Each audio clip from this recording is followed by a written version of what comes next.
invito a que pasen, ya vamos a dar inicio, entonces por favor colabórenos.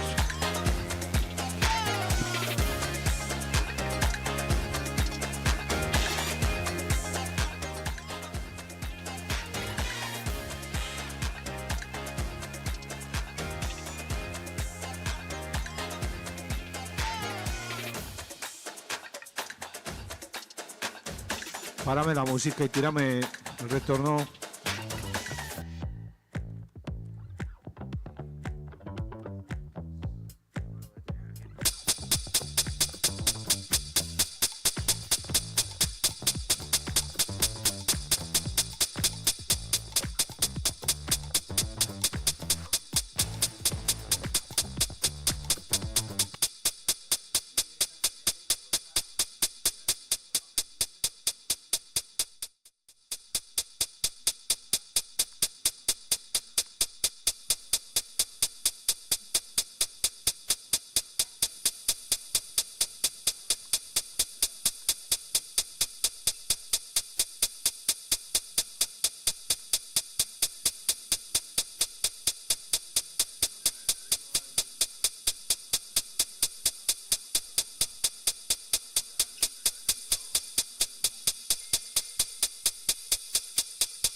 Bueno, ¿cómo están? ¿Cómo vamos?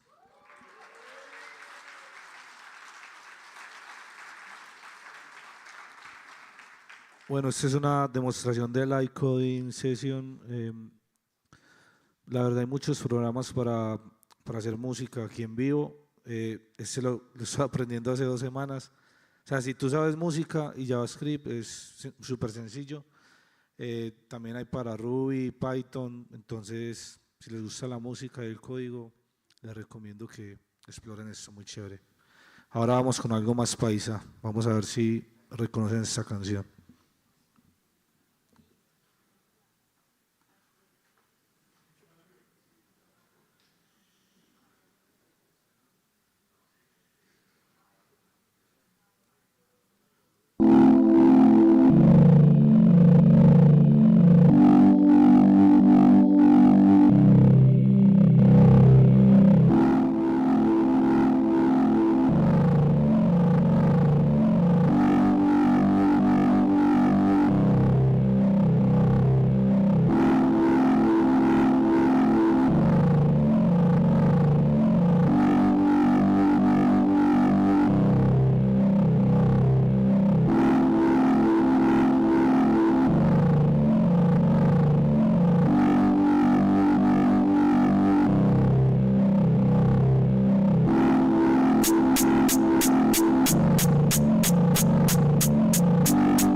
Muchas gracias, muchachos.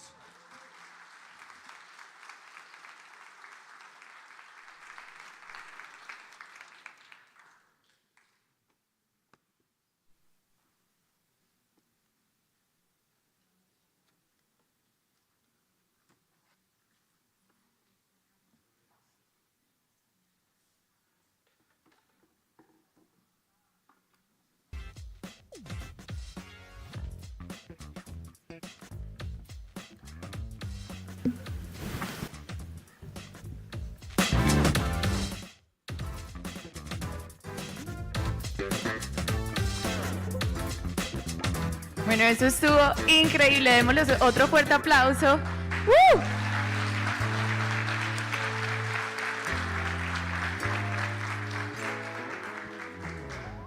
Bienvenidos al segundo día de CityJS. Estamos muy felices de que estén todos aquí. Bueno, todavía faltan muchas personas, pero en el transcurso del día los estaremos esperando. CityJS es la comunidad de innovación y diversidad que impulsa el sistema de JavaScript en Latinoamérica. Esta es la primera versión. Quiero saber quién de aquí no vino ayer y es la primera vez que viene hoy. Alcen la mano. Ah, bueno, tenemos varias personas que no vinieron ayer, entonces bienvenidos. Los que vinieron ayer, ¿qué tal les pareció el día de ayer? Súper, súper, me encanta. Este es el Wi-Fi para que por favor lo utilicen, Node Source City Medellin JS, y la contraseña es Medellin JS. El teatro tiene Wi-Fi de por sí, pero mejor utilicen este, que es más rápido. Y por favor no consumir alimentos en el auditorio. Este evento no sería posible sin los patrocinadores, entonces el primero es OpenJS, que justamente tenemos el honor de tener a la directora de OpenJS abriendo esta ceremonia. Bueno, OpenJS es una organización que promueve la adopción y el desarrollo continuo de tecnologías clave de JavaScript de código abierto en todo el mundo, incluyendo Node.js, Electron, jQuery, Webpack, entre otros. Nuestro segundo patrocinador es NodeSource, que también es un patrocinador oro. Tiene los mejores servicios de observabilidad, seguridad, diagnóstico y soporte para Node.js. Así que si ustedes tienen alguna aplicación de Node.js y quieren monitorearla, por favor vayan, véanlas. Muchos de los organizadores aquí trabajamos para NodeSource, así que como doble agradecimiento para ellos. También tienen sus redes sociales, siempre es NodeSource.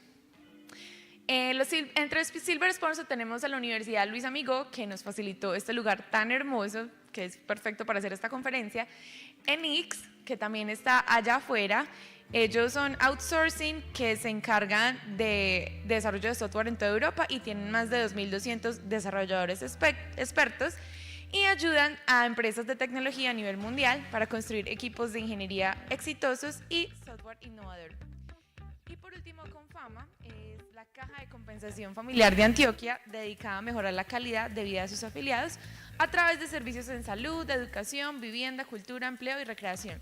Pero quiero dar como una mención especial a Confama porque están allá afuera y tienen unos servicios increíbles que muchos de ustedes como que no se lo sospechan, pero pueden ir y allá les van a dar muchísimo más información. También hay stickers y bueno, otras cositas para que por favor vayan y visiten especialmente el stand de Confama. En Process Sponsors tenemos a la Universidad de AFIT, que nos ha ayudado con los temas de traducción. Las personas que necesitan traducción y los equipos le estén fallando por algún motivo, por favor se dirigen afuera y los cambian. Ese no es la traducción, sino el equipo, entonces para que si no les funcionan, los vayan a cambiar afuera. Y Platzi, que es la comunidad de tecnología online de Latinoamérica más grande. También en Community Partners tenemos a estas comunidades: Medellin JS, Barranquilla JS, GDG, Web Forum, Geek Girls Latam y Pioneras Dev. Todas estas comunidades se encargan de patrocinar el ecosistema de JavaScript. Principalmente las últimas dos, Geek Girls Latam y Pioneras, están enfocadas más a mujeres. En este momento quiero que las mujeres que están presentes alcen la mano. ¡Bravo! Como pueden ver, no son muchas. No son muchas y la idea de este tipo de comunidades es promover la inclusión de mujeres en la tecnología. Entonces, bueno, y para mencionar, antes del primer break, en el primer break, vamos a solamente las chicas nos vamos a tomar una foto acá en el escenario con Robin, que ella quiere una foto especial. Entonces, acá en el escenario, a las chicas nos encontramos.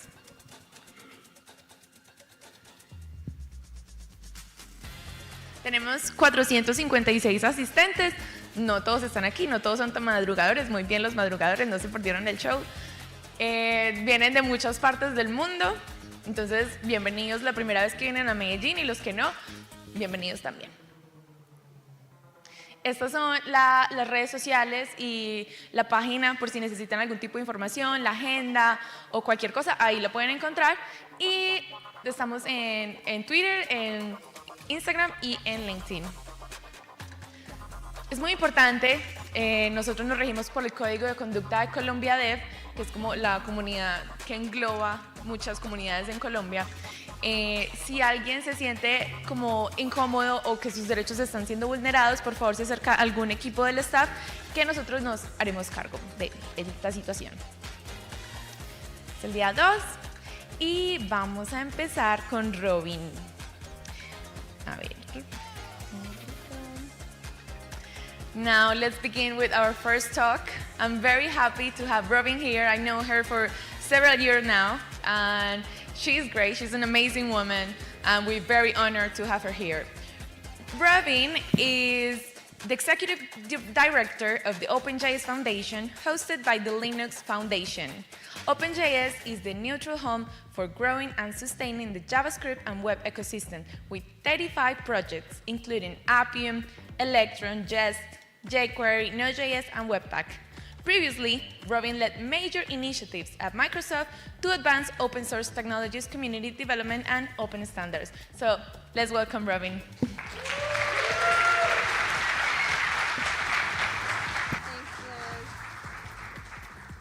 Liz, you're an amazing woman as well. Thank you everyone for inviting me. And yeah, honored to be here. I think when I started 5 years ago, one of the first blogs I worked on was the Pionera Devs. So for me, you all are famous, so I'm excited to speak with everyone today. So, buenos dias. I am going to do this in English, even though I lived in Mexico for a few years, but I can understand a lot of what y'all are saying, but I'm going to keep it in English. I like to tell people I have the best job, and it's all through open source. I've spent 17 years in open source, and you see a Linux Foundation logo, and that's really an umbrella for a lot of open source projects that I volunteered for, either on my personal time. Yeah. There we go. Yeah, that's good. Yeah. Or at work. I've also been part of the Node community for 14 years. That project's been around for quite some time. A wonderful group. And again, I started at the OpenJS Foundation 5 years ago after a long career at Microsoft. So, you know, do you ever think you were born in the wrong decade? Yes? Yes? My son, who's in his 20s, he always tells me that. He's like, Mom, today's music sucks. Like, I was totally born in the wrong decade. And, you know, I'm from Seattle. We had pretty great music in the 90s, right? You know, Nirvana, all the grunge. Yeah, so anyhow, I also heard, a DevRel person say this, that she thought she was born in the wrong decade because she grew up playing with Barbies and didn't learn how to code. Well, you know, I grew up playing baseball, and I didn't learn how to code, but here I am. So, you know, I like to think about things differently. So I grew up in a small town in Washington State, and the university I went to, Washington State University, they called Cal College. I studied journalism, but again, I think hopefully this talk will tell you that it doesn't matter what you studied, where you came from, what year you were born, it is the right time and the right place to contribute to open source. So today I'm going to talk to you a little bit more about how open source is made and how you can contribute and kind of give you an understanding of kind of the next big thing that's happening in the world of JavaScript. So JavaScript is everywhere. Sometimes it doesn't get the respect it needs, but we think it's pretty awesome. People are surprised to learn that in nearly 2 billion websites, it's used in almost all of them. You know, we always wonder who are the 1%ers that are not using JavaScript, but it really is mission critical for so many organizations. And just kind of thinking back to some of, some of the companies and organizations using JavaScript. Think about Netflix. We heard Wes yesterday. Think about NASA. We had an astronaut come speak at an OpenJS event, and they're using JavaScript and Node.js for spacesuit solutions. So when they do their spacewalks, their uniforms, essentially, don't leak. So yeah, JavaScript is mission critical. You've also heard a lot about JavaScript and AI this week. So I think you all got a pretty good understanding of all of the different ways that JavaScript is used in AI. Obviously, the next big thing. The New York Times said that, technology companies are really sort of fighting over the next big thing. And, when we think about open source and projects that are evolving kind of at the Linux Foundation broadly, because OpenJS Foundation sits under this, sort of family of foundations at the Linux Foundation. We think about projects that are like defining a new market or gaining a new adopters and a market share. So, I mean, if you really think about it, again, JavaScript being so ubiquitous, it still is absolutely critical. And if you think about JavaScript being used in AI, we've seen some really cool demos yesterday. I think we're going to see some more today on how JavaScript is used for web-based AI apps, data visualization, a lot of work being done, and natural language processing. So any app that you're building in this space most likely is using JavaScript. I talked to my friend Jason Mays at Google recently. He's leading up a web AI group, and TensorFlow.js is one of their projects. And if you really look at sort of 2020, when AI really just started gaining adoption, just look at how we call the hockey stick. It just went straight up, the growth. So yeah, with NPM, over 1 million downloads, 27 times growth. So you can really just see, and that's just sort of one example, and we've heard of so many other libraries to help you all build more easily using JavaScript and AI. So just taking a step back about JavaScript at the OpenJS Foundation, as I may have mentioned, the OpenJS Foundation was created 5 years ago when the Node.js Foundation merged with the JavaScript Foundation. And so they merged, and I came on to be the executive director. Again, I had been involved in the Node project for a long time, a little bit through my job at Microsoft, but really mostly as a volunteer on the marketing side. And as Liz mentioned, our mission is to promote the adoption of JavaScript solutions and technologies. And this doesn't mean just like the projects that sit with us, it means for everyone, the whole ecosystem for JavaScript. And here's a look at our projects. Liz mentioned a few. Again, I think everyone knows Node.js. jQuery is still used in 92% of the world's websites and still actively developed. Node Version Manager, NVM, Jordan's here, the maintainer. I think almost everybody's using NVM. The numbers, I'm sure, are huge. The downloads, we heard about Express and the big downloads there, if you can all remember the download numbers from our quiz. But yeah, ESLint probably are some that you use. But again, we support these projects, but we really want to support more. And you think about, how does our organization operate?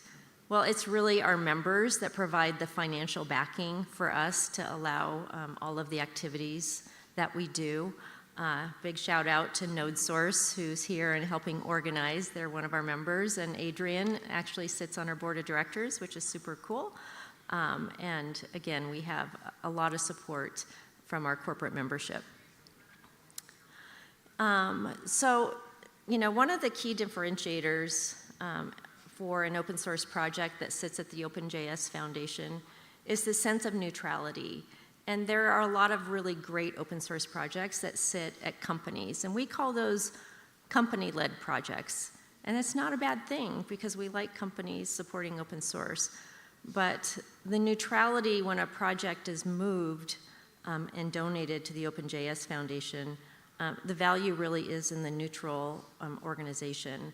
And when you think about why a piece of technology is donated, I like to say, if a piece of technology has become so important to the world and it needs to really be, you know, sort of have that sort of long-term growth, and you want to sort of future-proof the direction of that, you put it in a neutral home.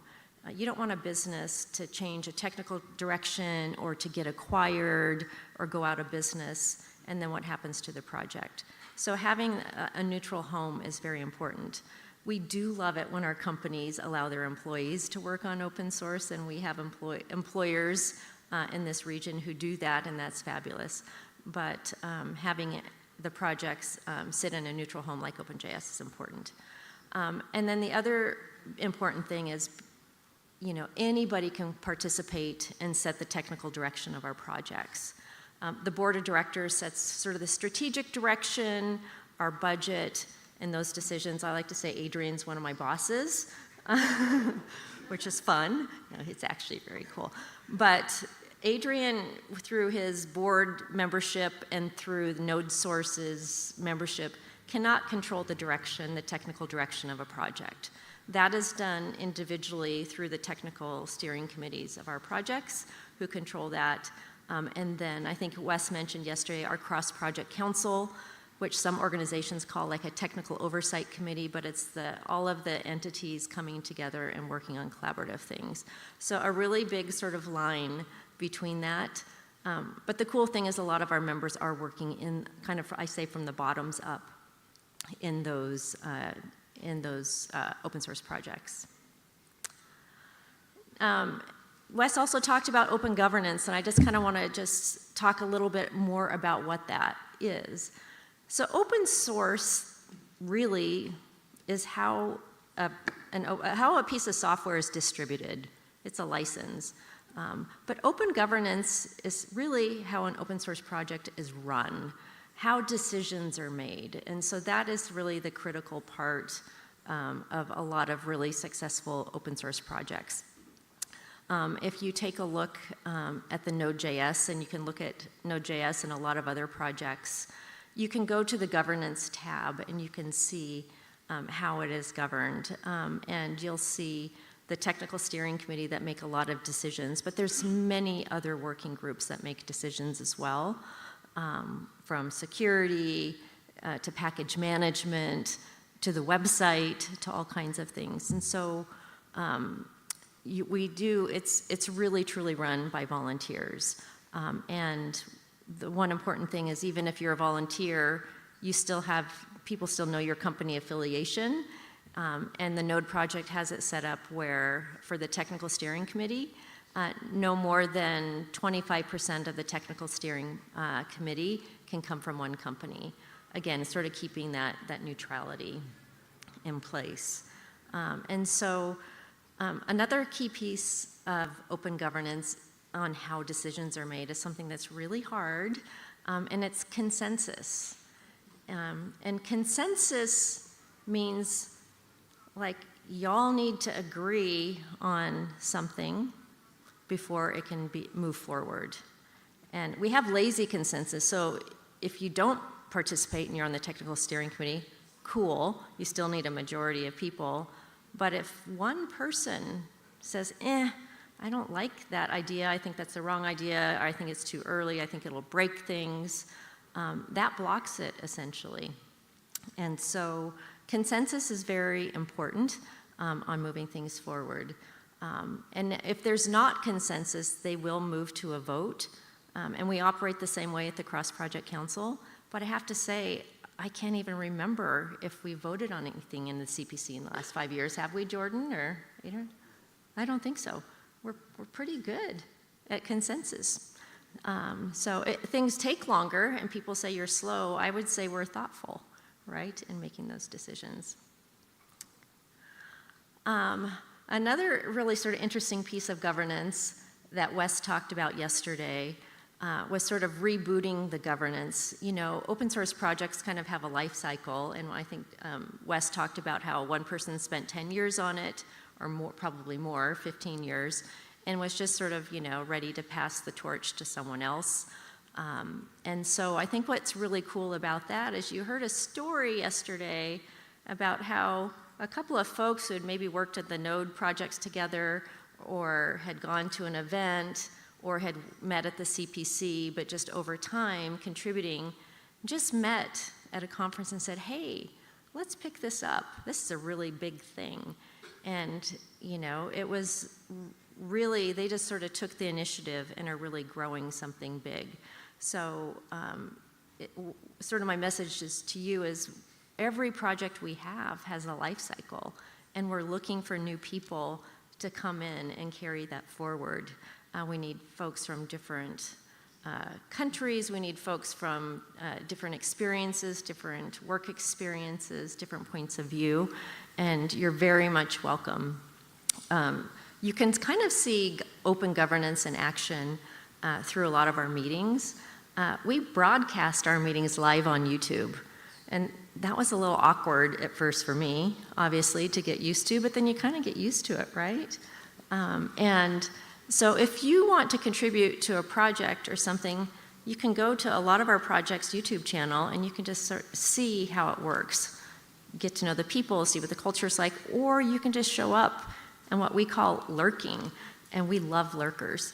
You know, just come say hi. I'm just, you know, want to experience and meet you all, and that's super cool. If you have some ideas, you can just join a meeting and just say, hey, I have a great idea. You know, I'm going to open an issue and tell you all about it. All of that is super welcome. So we are always looking for kind of that next wave of contributors. And Wes and Raphael, raise your hands. Raphael's security on Node, Wes is Express.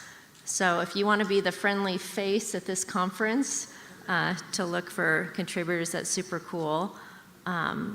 And you know, sometimes these projects are big, like, gosh, there are so many working groups in the Node project.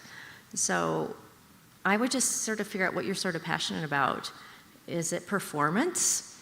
Is it package management? Is it building websites? Is it planning events? Just sort of maybe pick one thing. And we all have public calendars. So OpenJS, we have, if you go to our homepage, you'll see a little Slack icon, and you'll see a calendar icon. And you can just, there's the Zoom information, you can join the meetings. Same thing with the Node project and Express as well. I think Express is on the OpenJS calendar, yeah. Another really important thing about how you build open source is there's a lot more to a successful open source project besides code. You know, it took me a long time, I think, to feel like that, to get rid of my imposter syndrome. I think it's when I heard Linus Torvalds speak at a conference, and he said, hey, you know, I'm good at code, but I'm terrible at everything else. I need people to do documentation, I need people to do Q&As and the website, because I'm terrible at those things. And I'm like, hey, I'm really good at those things. You know, that's kind of my superpower. So, you know, I'm a contributor. So there's so many ways. We have lawyers who are contributors because we have trademarks and policy issues that we're working on, local government policies. We have a marketing committee, we have an events committee, so if you're passionate about that, that's super great. And you know, again, when you come together and work on these projects, we always say, again, there's that neutrality. If you're gonna participate, and where do you want your contributions to go? And we like to say we like to have it go to a neutral home, like the OpenJS Foundation. Now this is what we call an eye chart for a reason. I don't expect you to read everything, but this is all of the other things that go into an open source project that we do at the OpenJS Foundation. We're also, the way we operate is we have a partnership with the Linux Foundation. I sit on their leadership team. Someone was asking if I was the same Robin. Yes, I'm the same Robin. A lot of the executive directors for the big foundations sit on that Linux Foundation leadership team. There's an IT department, there is a finance department that helps projects manage their money, all kinds of things. There's an event team that I can just tap into when we need them. But there is just a lot that goes on behind the scenes for an open source project. And again, some of those are funded through, initially, they were all funded through our memberships. And the last year we've had, last 2 years, 2 or 3 years, we've had some really great success with grant writing. So the Open Source Security Foundation has a project Alpha Omega, funded by Microsoft, Google, and AWS that have provided a lot of the security funding for our projects and having people work on triage, bug fixes. And then the German government provided us $1 million, essentially, for audits, engineering, staffing, taking a lot of the best practices from OpenSSF and customizing that for JavaScript. And then also the infrastructure. And if you look at some of our projects that are 10, 15, 20 years old, I joke that a lot of our infrastructure were like servers and wobbly servers in people's closets. And so the last year we did an archaeological dig. We found all of those vendors and handshake deals, and we took it all and we've modernized all of the infrastructure nearing the finish and consolidating on a few infrastructure vendors who are providing sponsored services, and then moving that to the Linux Foundation IT department to manage. If you can imagine, some of our CDNs, services and things like that is pretty significant. So JavaScript and community, obviously this is a beautiful community, you know how important that is.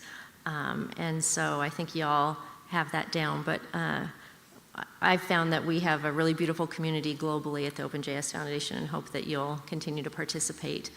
And we have a number of ways, and there's some foundations they have a special interest groups, SIGs, or they have working groups.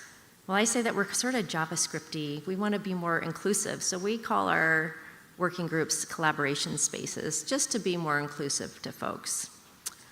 So we have 6 that you can participate in, and we'd love to have you. And again, you'll find those on our calendar. So we have an open visualization collaboration space.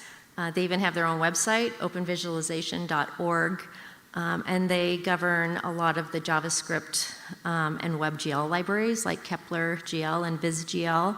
So if that's of interest, there's some really cool work happening in that space. Security, I mentioned, is doing some fantastic work, setting some compliance guidelines, best practices, and trying to make it easier for people who are building and using open source projects so they don't have to just read through piles and piles of information. We have a package metadata interop collaboration space, looking at package JSON across the ecosystem. And then one of my favorites, not that I have favorites, but is the standards collaboration space. And if you're a standards geek, it's pretty fun. If you're not and you want to be, there's great folks working in that committee. Jordan's on TC39, he's in that. I used to work on W3C for many years on HTML5 and things like that. So whatever your sort of passion is, we even have folks from Unicode Consortium, they work on emojis. But it's a great place to learn, and it's a great group. We have another collaboration space that Adrian has spun up. We're looking for people. And we're going to do a State of JavaScript report. And we're going to do it in sort of 2 parts. We're going to survey end users, and we're going to survey maintainers. And again, that is on our public calendar. We'd love your support to sort of craft that research survey that we're going to do. And once it comes through, to digest that and see what it means and then communicate that to the world. So would love to have you there. And last but not least is sustainability. I mentioned that JavaScript sometimes doesn't get a lot of respect in the world. Our budget is like a small fraction of what some of the other Linux Foundation budgets are. A lot of corporate support goes to the AI Foundation or Kubernetes. So we want to do more to get more money to the foundation so we can do more programs and projects, and we really want to get money into the hands of maintainers to do more development. And so we're taking a look at that. We're experimenting with some business models, with some long-term support, but we are completely open to ideas, and it's a new group, so again, all ideas welcome. Culture is really important. Here's some of my favorite pictures that I've used for years. You can see some friendly faces in there. Mary and Liz, Adrian and gang. Isn't that fun? Yeah. So I think we have the coolest community and the warmest. And so when we gather together, whether it's on Zoom, I always say Tuesdays are my favorite calls. Those are most of the community calls. It's just great people. Before we go on YouTube, I promise you, we have private sessions where we talk about pets and kids and music and whatever we like, and it really kept me going during COVID. So it really didn't feel virtual, even though we're all virtual. And of course, you can see how coming together is just super valuable. The other big news that we have is that Chris Williams, who created the JS Conf event series, just donated that conference brand and trademarks all to us, including the little square yellow JavaScript. So we are going to, yay!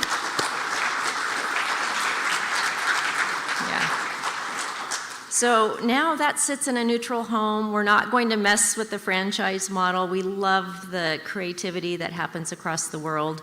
A lot of the JSConf organizers are all coming together under our program committee.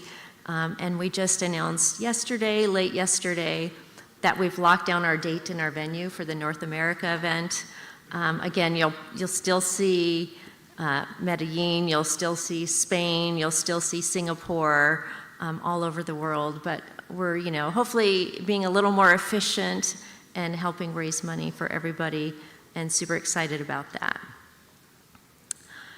So I think what I want to leave you with is, open source is, for me, it's been kind of a great way to grow my career. I think I grew my career, I always sat on the floor of OSCON, an older open source conference, and through all of the other project maintainers that I made.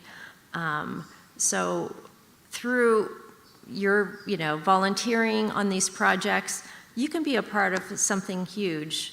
Node.js had 2 billion downloads last year. I mean, put that on your resume. All you have to do is volunteer.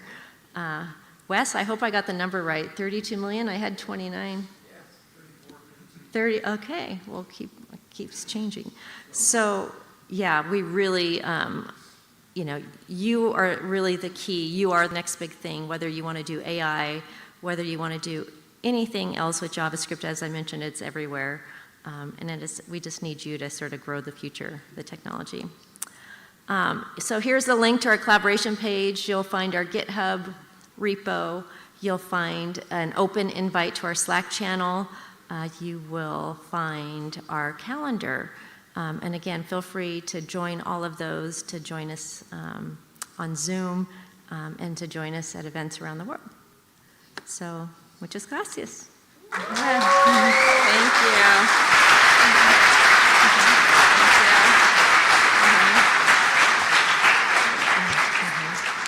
Thank you, Jean. That was awesome.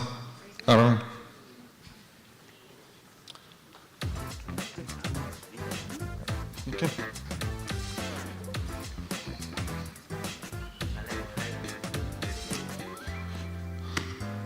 ¿Cómo estamos? Buenos días. Bueno, como dijo Robin, JavaScript está en todas partes. Y la siguiente charla pues nos va a hablar de Quantum Computing con JavaScript. ¿Será que podemos hacer Quantum Computing con JavaScript? Vamos a ver. Cristian Márquez nos va a contar de esto. Él es Senior Developer en GoDaddy. está ahorita como estudiante del PhD en Computer Science en la Universidad de los Andes. Ha trabajado para compañías como Illuma, EPAM, Globan y tiene más de 15 años de experiencia y constantemente está activo dentro de este mundo del quantum computing. Mientras que él se termina de instalar, vamos dándole un fuerte aplauso.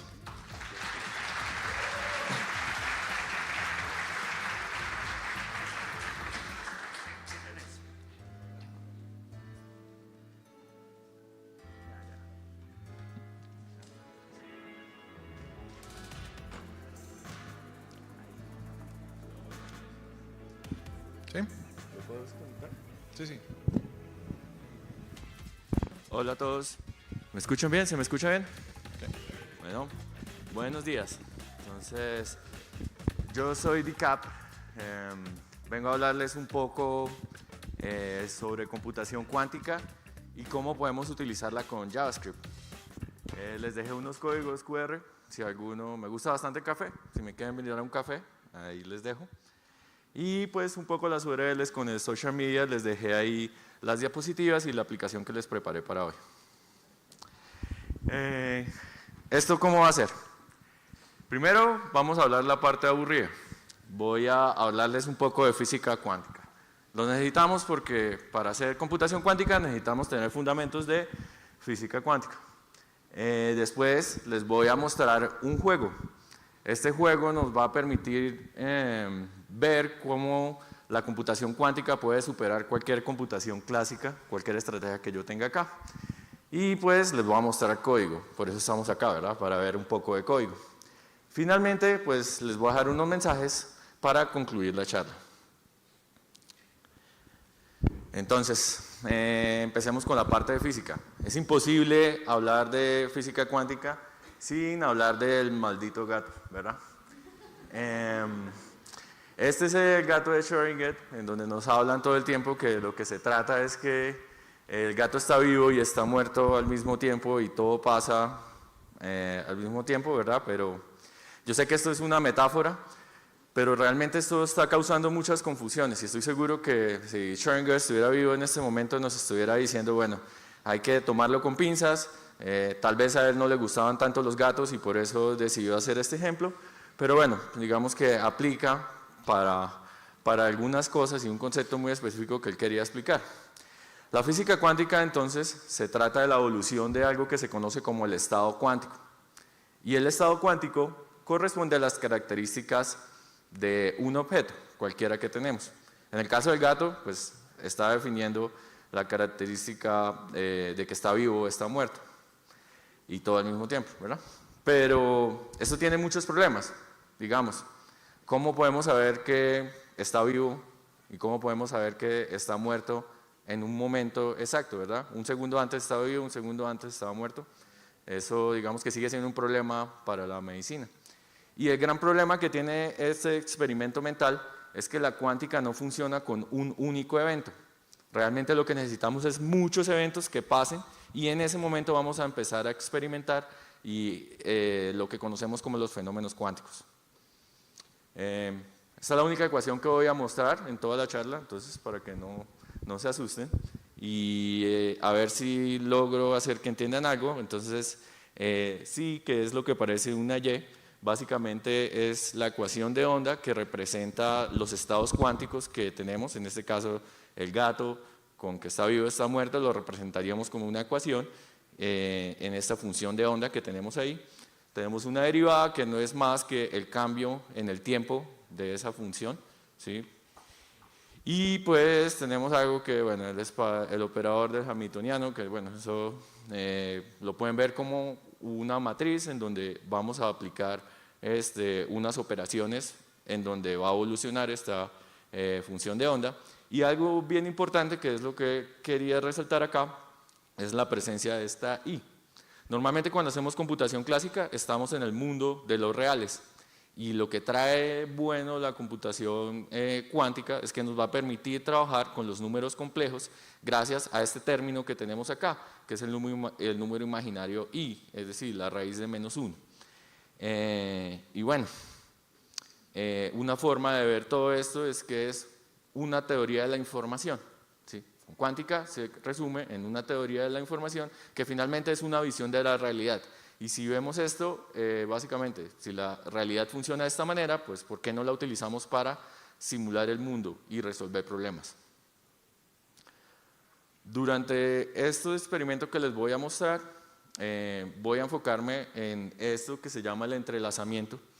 Es el concepto fundamental. Básicamente lo que consiste es que yo tengo partículas que están conectadas de alguna manera con sus propiedades, que tienen una correlación, sin importar lo que conocemos en el mundo clásico como la distancia. Es decir, tengo mi partícula en la Tierra y otra partícula en la Luna, ¿verdad? Y ellas van a seguir correlacionadas sin importar esa distancia clásica. Otros conceptos, por si quieren después experimentar o si ven los slides, le pueden poner acá y les puse unas definiciones, la superposición, la interferencia y el principio de incertidumbre, pero pues no son, digamos, relevantes para lo que voy a estar hablando acá. Pero bueno, ya, se acabó los conceptos de física. Hablemos de aplicaciones de esto. Hay algo muy chévere que tiene la mecánica cuántica y es que el estado cuántico tiene como un precio a pagar.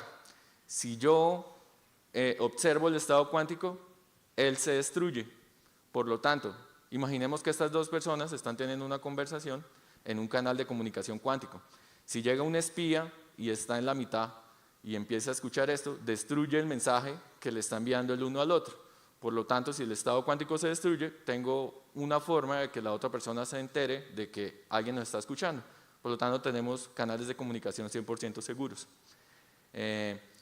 Y otra, pues está en el tema de criptoseguridad. En este momento nosotros nos basamos en el desarrollo de las contraseñas y esto asumiendo que calcular factores de números primos es extremadamente costoso con un computador clásico.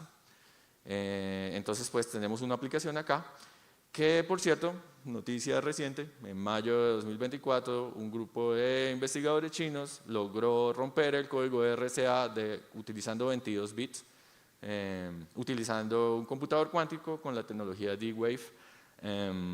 Pero no se asusten, digamos, esto estaba pasando hasta ahora, las contraseñas tienen como 2000 bits, entonces pues lograron con 22 bits, pero bueno, quién sabe, esto es ya aplicaciones reales. Ahora, pasemos a la parte del juego, que es lo que les quería contar. Normalmente en física, cuando ustedes se ponen a revisar temas que tienen que ver con computación cuántica, van a encontrar a Alice y Bob todo el tiempo, ¿verdad? Los físicos, en lugar de hacer A y B, pues se van a referir a Alice y Bob. Pero bueno, nosotros estamos en Colombia, ¿verdad? Usemos unos mejores personajes. Les presento el primero, Alejandra, una chica que está en el club de polo y que le tenemos que encontrar una pareja, ¿verdad? Pues ya se podrá imaginar, hablemos de el Brian, ¿sí? Ale y el Brian van a ser nuestros colombianos. El juego entonces, de nuevo, los físicos pues saben hacer física, no tienen como mucha creatividad alrededor de ponerle nombres a las cosas. Entonces se inventaron un juego en el cual en 1969, que se llama el CHSH juego. Entonces básicamente los 4 físicos, cada uno puso una inicial y crearon el nombre del juego, ¿sí? No, digamos que no son físicos, ¿sí? Ahora, vamos a ver esto que se está tratando el juego. Yo les preparé esta aplicacioncita. Después la pueden ver, acá tiene, digamos, un paso a paso para ver cómo jugarlo. Pero veamos. El juego consiste en que Ale y Brian, ¿cierto? Están cada uno en una habitación por separado. Tenemos un referee. El referee les va a estar haciendo preguntas de un solo bit, ¿verdad? Hagamos este ejemplo. Entonces les preguntó 1-1. Antes de iniciar el juego, ellos tienen acceso a la tabla de posibilidades, en donde se les dice, si les preguntan 1-1, ellos tienen que responder un bit que sea diferente. En este caso, por ejemplo, Ale dice, bueno, yo respondo 1 y yo respondo 1. Si responden igual, van a perder, pero si responden diferente, van a ganar. Entonces ellos tienen que, antes de irse cada uno a su respectivo lugar o tomar el cohete e ir a la luna, ¿sí? Tienen que definir una estrategia. ¿Qué tipo de estrategias puedo definir? Entonces, veamos acá un poco de código. Entonces, lo primero, el juego, ¿verdad? Genero las preguntas aleatorias, se selecciona una estrategia. Con esa estrategia, entonces, voy a definir unas salidas, ¿cierto? Y valido si ganaron o no. El juego lo voy a correr 1000 veces, hice una aplicación en React muy sencilla, en donde voy a correr estas funciones de ayuda. Pero lo que quiero que nos centremos es en la estrategia clásica que yo puedo tener. Veamos, por ejemplo, Alejandra y Brian podrían decir, vamos con 0-0. No me importa lo que diga el referee, yo voy a responder 0-0. Si ellos hacen eso, veamos, selecciono acá la estrategia y empiezan a jugar. Vean, cada vez que van jugando, en el 75% de las veces, ellos van a lograr ganar, lo cual es esperable porque 3 de las 4 posibilidades van a ganar utilizando la estrategia de siempre responder 0. Pero digamos que, por ejemplo, se les ocurrió, no, yo me llevo una moneda, ¿verdad? Entonces, Ali Bryan tiene su moneda que está perfectamente equilibrada con 50% de probabilidad, ¿cierto? Y ignoro nuevamente lo que me pregunta el referee. Entonces, en ese caso, veamos, voy a tener 50% de probabilidades de ganar. Y pues estamos haciendo todo esto en un computador, digamos, clásico, utilizando la estrategia clásica con las cosas que tenemos.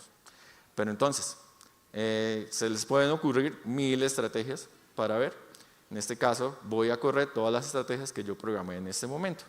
Y quiero que noten algo interesante que está pasando. Hay una de las estrategias que seleccioné en este momento y que está corriendo acá en mi computador clásico, ¿verdad? Que está ganando en el 85% de las veces. Y pues espero que ya tengan la intuición que la estrategia que está funcionando mejor que todas es la estrategia que utiliza cuántica. ¿Cómo funciona esto? Veamos acá un momento. Entonces, les había dicho, creo que una mentira, porque volvemos a la física. En cuántica, para hacer computación, necesitamos tener unas propiedades con las cuales correlacionar las partículas. En este caso tengo una partícula que está acá, le mido algo que se llama el spin, ¿sí? La dirección del momento angular, bueno, ignoren eso, tiene una flechita, va hacia arriba, ¿verdad? Si yo tengo una partícula que está correlacionada, aparece, se fuerza necesariamente que está hacia abajo, sin importar la distancia. ¿Esto cómo funciona? Un poquito, digamos, más en detalles.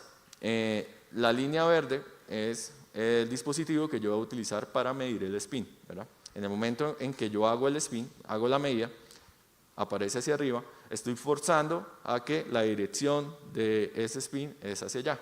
Y si yo me voy, ya yo sé que la dirección está hacia arriba. Y si yo voy y defino medirlo justamente en el lado contrario, cuando yo hago la observación, voy a tener un 100% de probabilidad de obtener un 0 a la salida. ¿Sí? Si lo hago acá, obtengo un 0.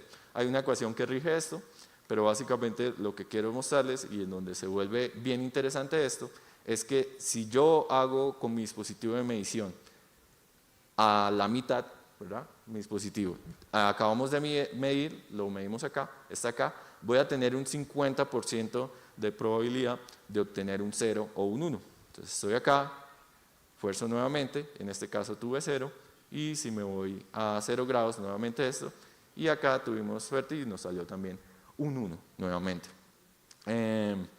¿Esto qué significa? Que adicional, pues yo puedo tener estas partículas, como le dije, que están entrelazadas, ¿sí? Existe un entrelazamiento, una correlación. Entonces, ¿qué pasa?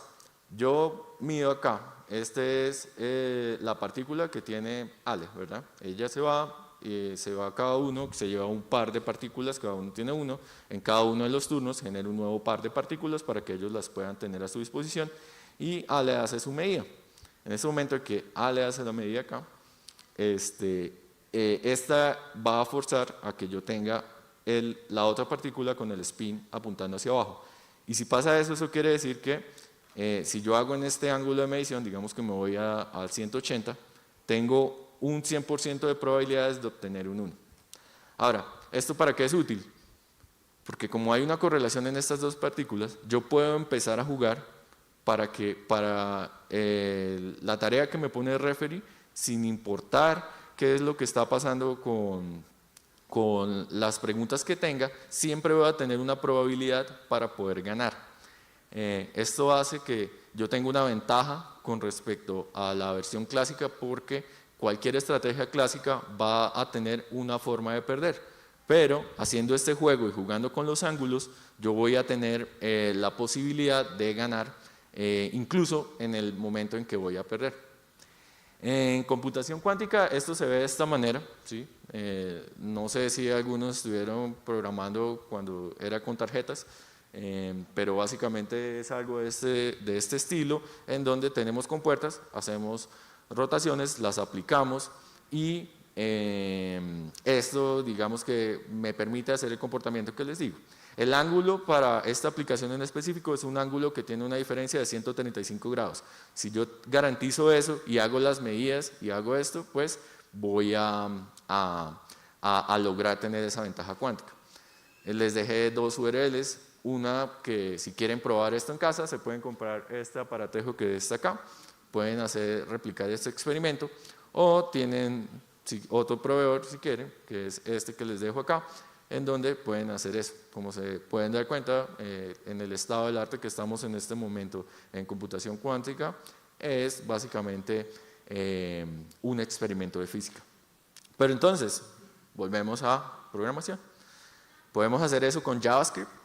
Pues vean, lo hice, ¿sí?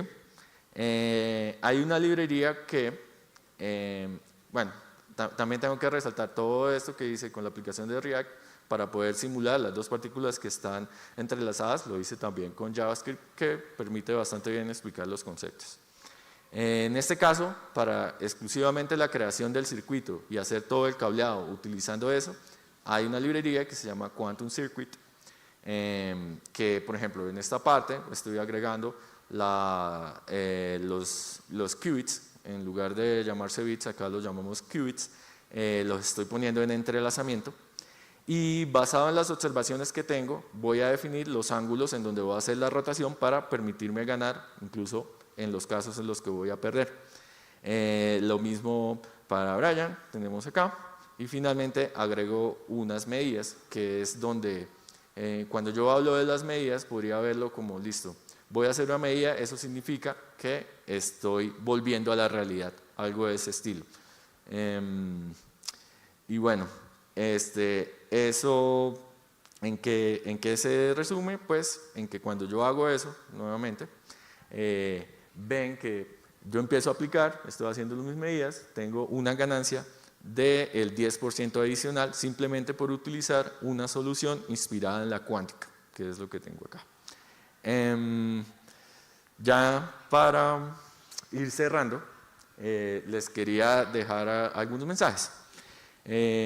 Realmente el lenguaje de programación que utilicemos para resolver estos problemas no es tan importante, porque finalmente lo que tenemos es que la computación cuántica funciona como simulando la naturaleza, estamos aprendiendo nuevas cosas con respecto a cómo funciona la realidad. Y a pesar de eso, todavía tenemos un camino bastante largo en darle una interpretación a esto, ¿sí? Al principio estuvimos hablando del gato, eso es simplemente una interpretación, no necesariamente la realidad, por todos los problemas que les estaba comentando. Sin embargo, ya con todos los experimentos que hacemos día a día, hemos demostrado que la naturaleza es cuántica.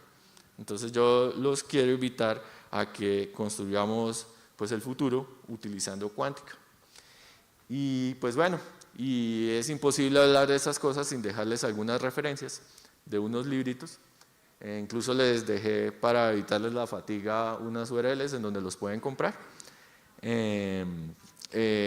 Especialmente este que está acá me parece bien, Quantum Bullshit, para que pues no coman cuento de lo que se trata la cuántica. El amor cuántico no existe. Entonces, ni los cristales sanadores cuánticos y esas cosas. Pero bueno, si se animan por esto, pueden leer. Este autor es bastante bueno. Y pues eso es lo que les tenía preparado el día de hoy. Y bueno, muchas gracias.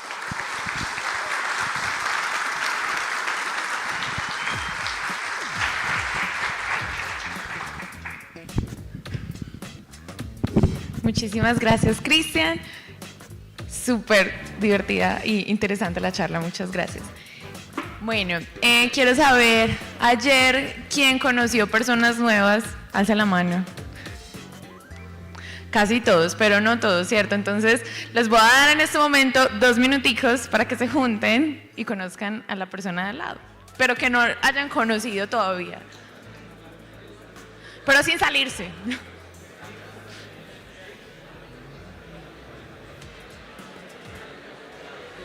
¿Qué digo?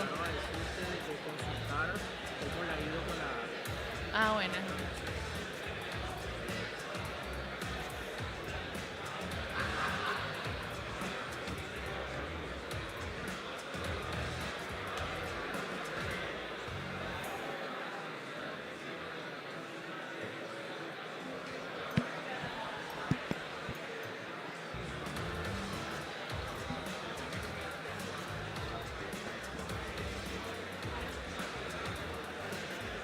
We just given like two minutes, but okay. I'm going to introduce you now. You can stand.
Listo, vamos a continuar. Seguimos, espero que afuera muchos se sigan conociendo, sigan presentándose, saber en qué trabajan, qué proyectos están haciendo, si pueden trabajar juntos o no, si alguien necesita mentoreo. Este tipo de oportunidades es maravillosa para conocer gente. Bueno, ahora vamos, thank you. Let me introduce you to Alex Wan. He is an open source enthusiast, member of Node.js, Jotai, Waku, and he is from China, and he works in Llama Index. He's going to talk about build RAG web apps using Llama Index TX. So let's welcome him.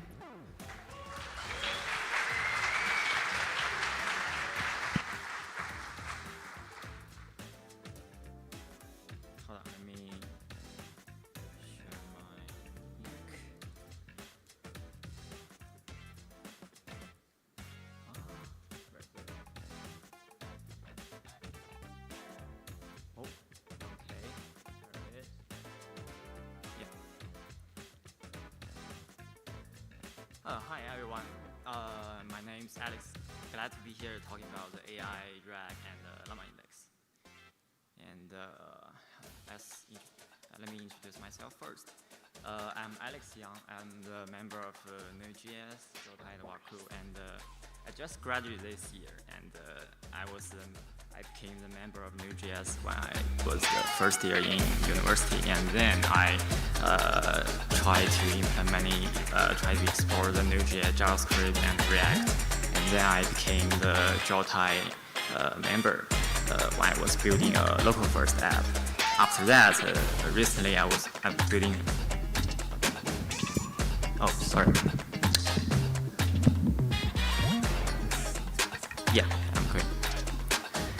Then I became the Waku, which is another alternative small version of the Next.js that you can build your React app using Waku. And currently I'm working at Llama Index and focusing on the AI and stuff. For today's topic, we are gonna cover the basic React using Llama Index and some key feature that Llama Index can do.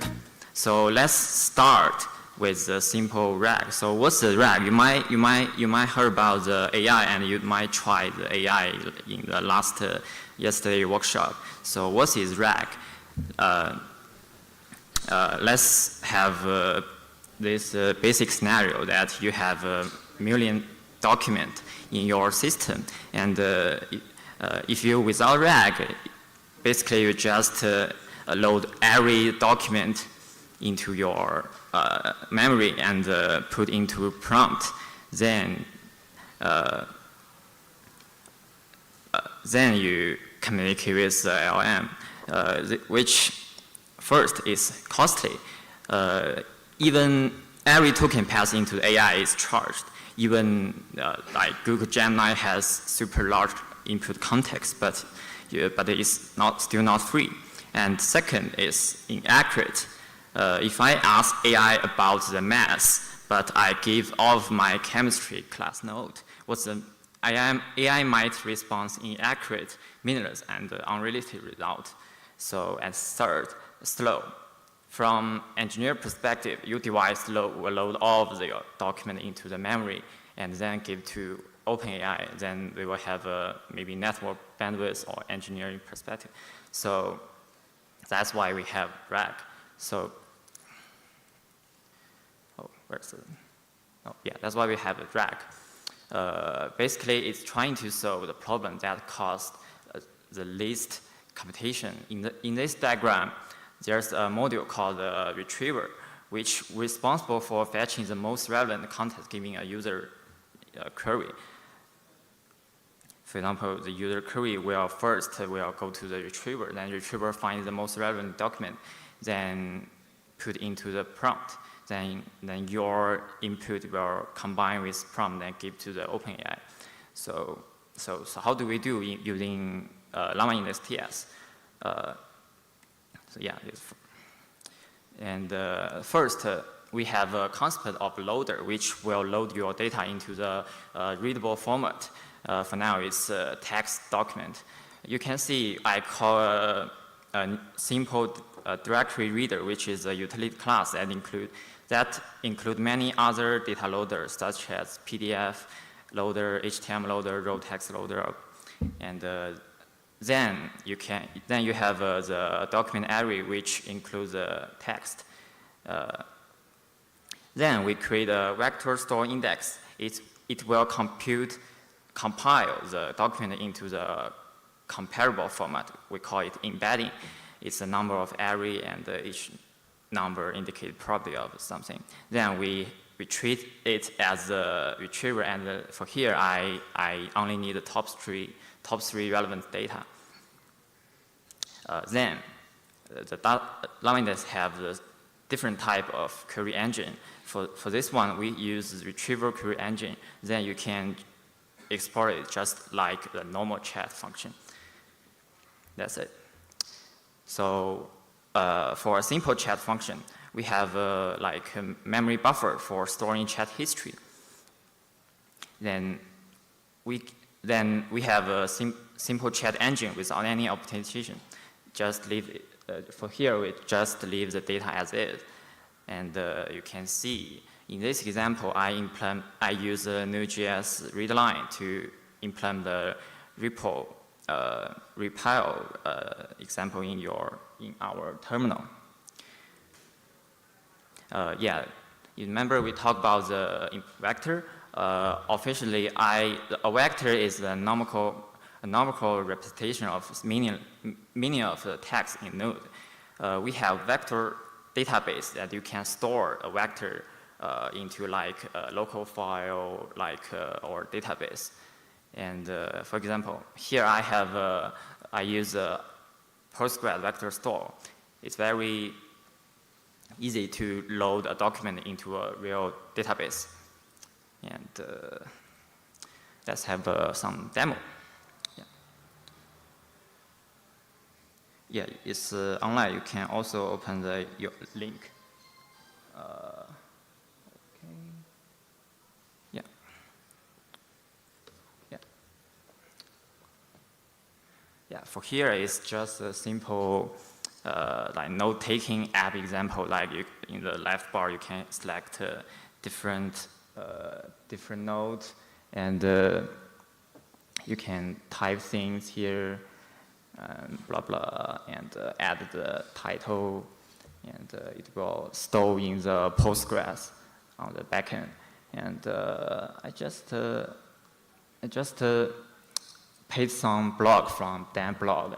It's a React member that you can see this very large document, and I can ask anything about the AI on the right side. For here, for example, where's my mouse? Oh, here it is. And for example, I can ask what's this?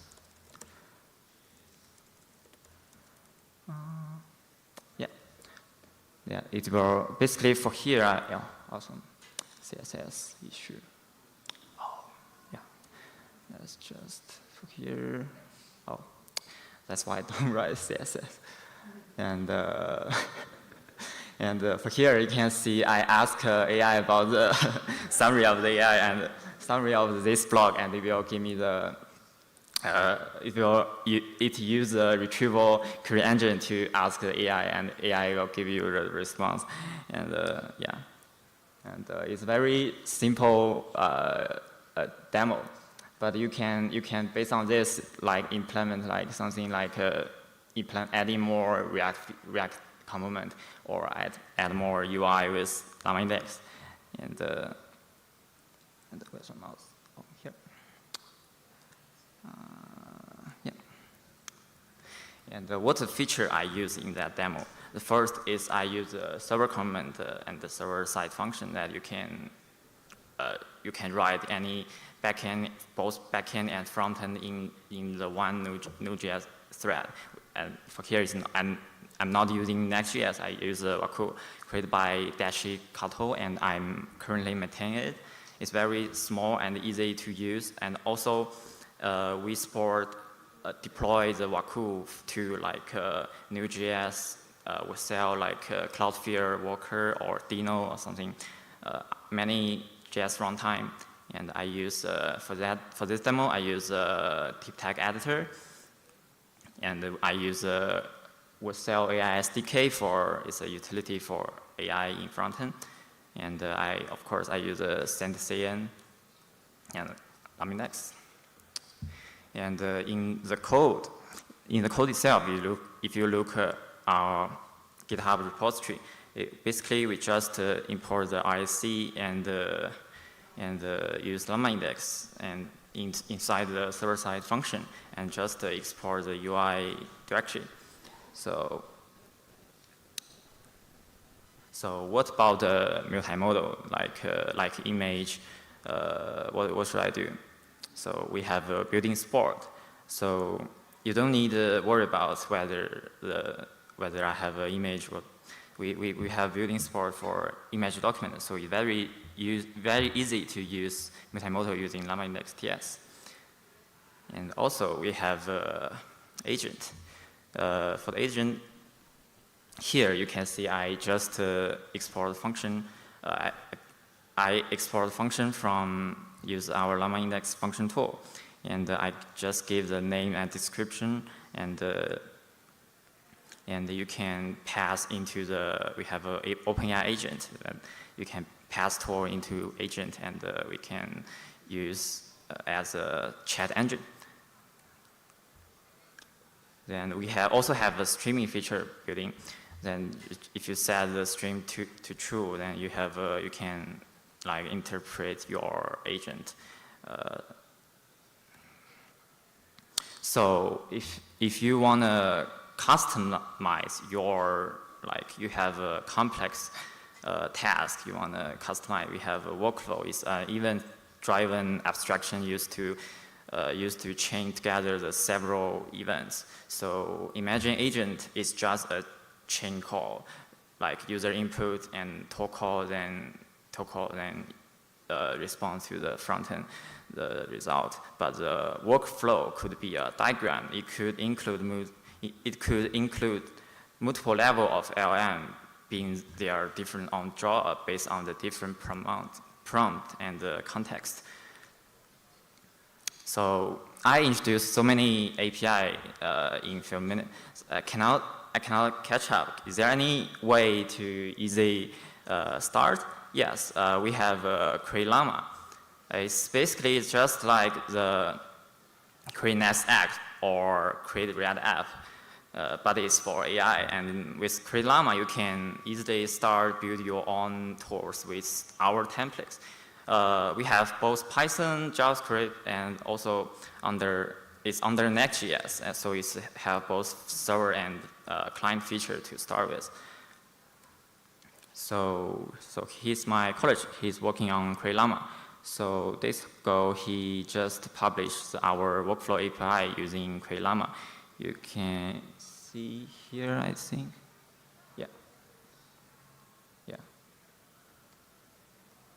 You can see with Create Llama, basically it will just create a chat app in Next.js, and you can input, for this example, you can input PDF or images, and it will give you every ask to the AI, it will give it to the relevant node source, and yeah, you can try the Create Llama by now. And let's go.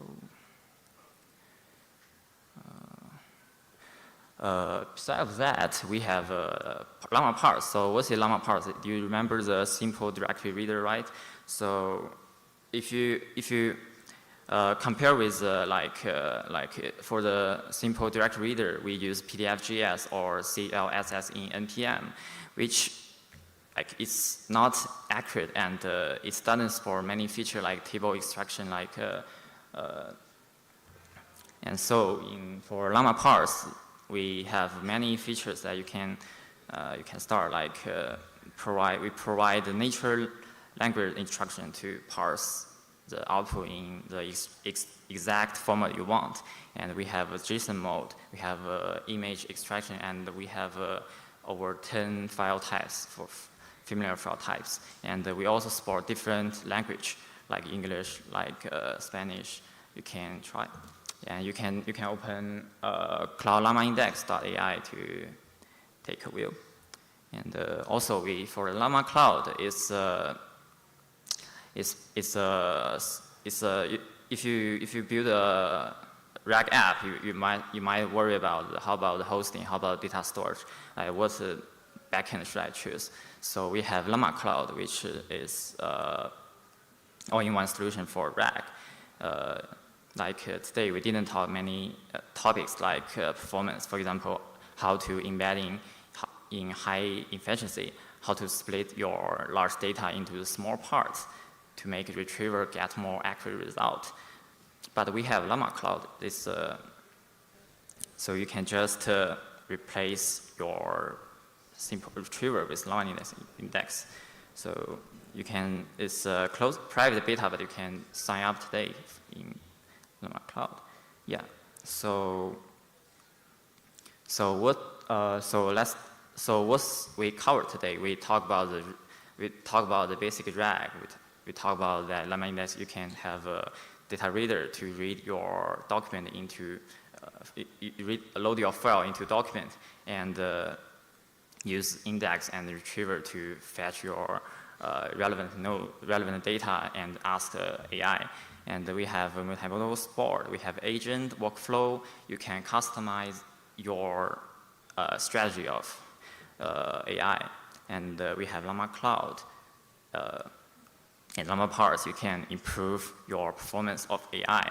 And we have Query Llama. You can just start by few line of code to start the RAG. So for the next step of the Llama Index TS, we will have a workflow V2, which will have better type, and we will support generate flow graph in UI. Then you can have better DX, and we will support better support for multimodal. In the future, we will support the voice input and output, and we will have a better document using FormaDoc. Previously, we use for now is I just implemented this new homepage yesterday. So previously we just use a simple markdown. Then you can see there's many guidelines how to start how to build LM, how to build RAG using Llama Index TS. It's basically writing in markdown, but in the future, we're gonna have more like interactive way to teach you how to build our software. So by now I just implemented our new homepage, and you can see, yeah, and. Other than that, we will have a better structure output using Zot, and for the document, yeah, we call for volunteer. You can, if you are interested, you can try Llama Index and give our interrupt document. And yeah, thank you. Yes, and all of my.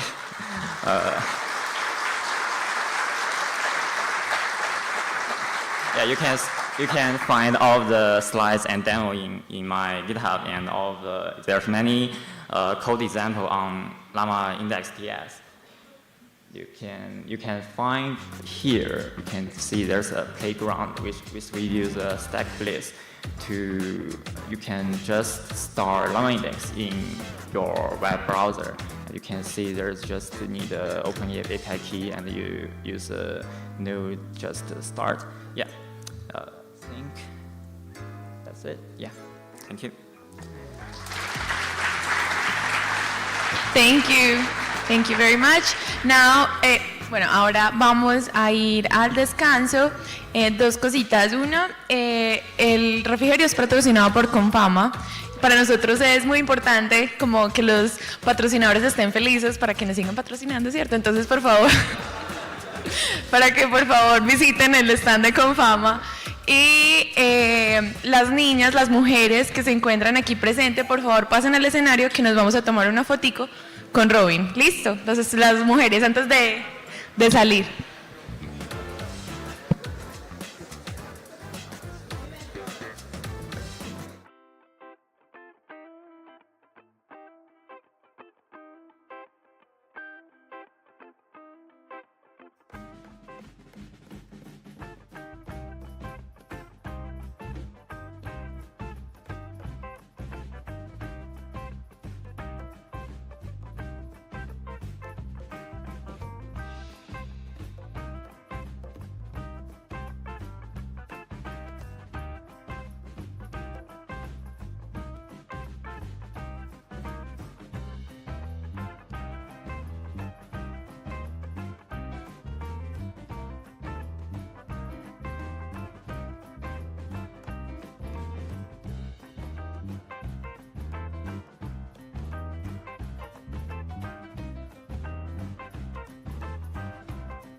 Todos, el que no, los miro. Dicen CityJS, listo. Entonces, esperen. Le bajan a la música, porfa.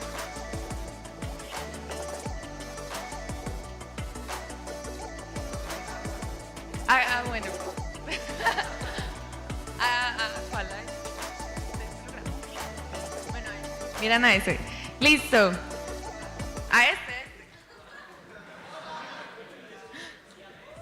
Entonces, 1, 2 y 3.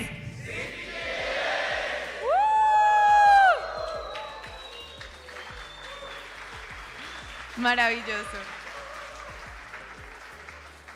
Mil gracias. Okay, now I'm going to introduce our next speaker. She's Courtney Yato, and she's a developer advocate on N3 Developer Experience Team. She is responsible for outreach and awareness related to Esri developer SDKs and APIs. Before Esri, Courtney worked in the secondary education field, teaching computer science and mathematics. Let's welcome Courtney. Woo!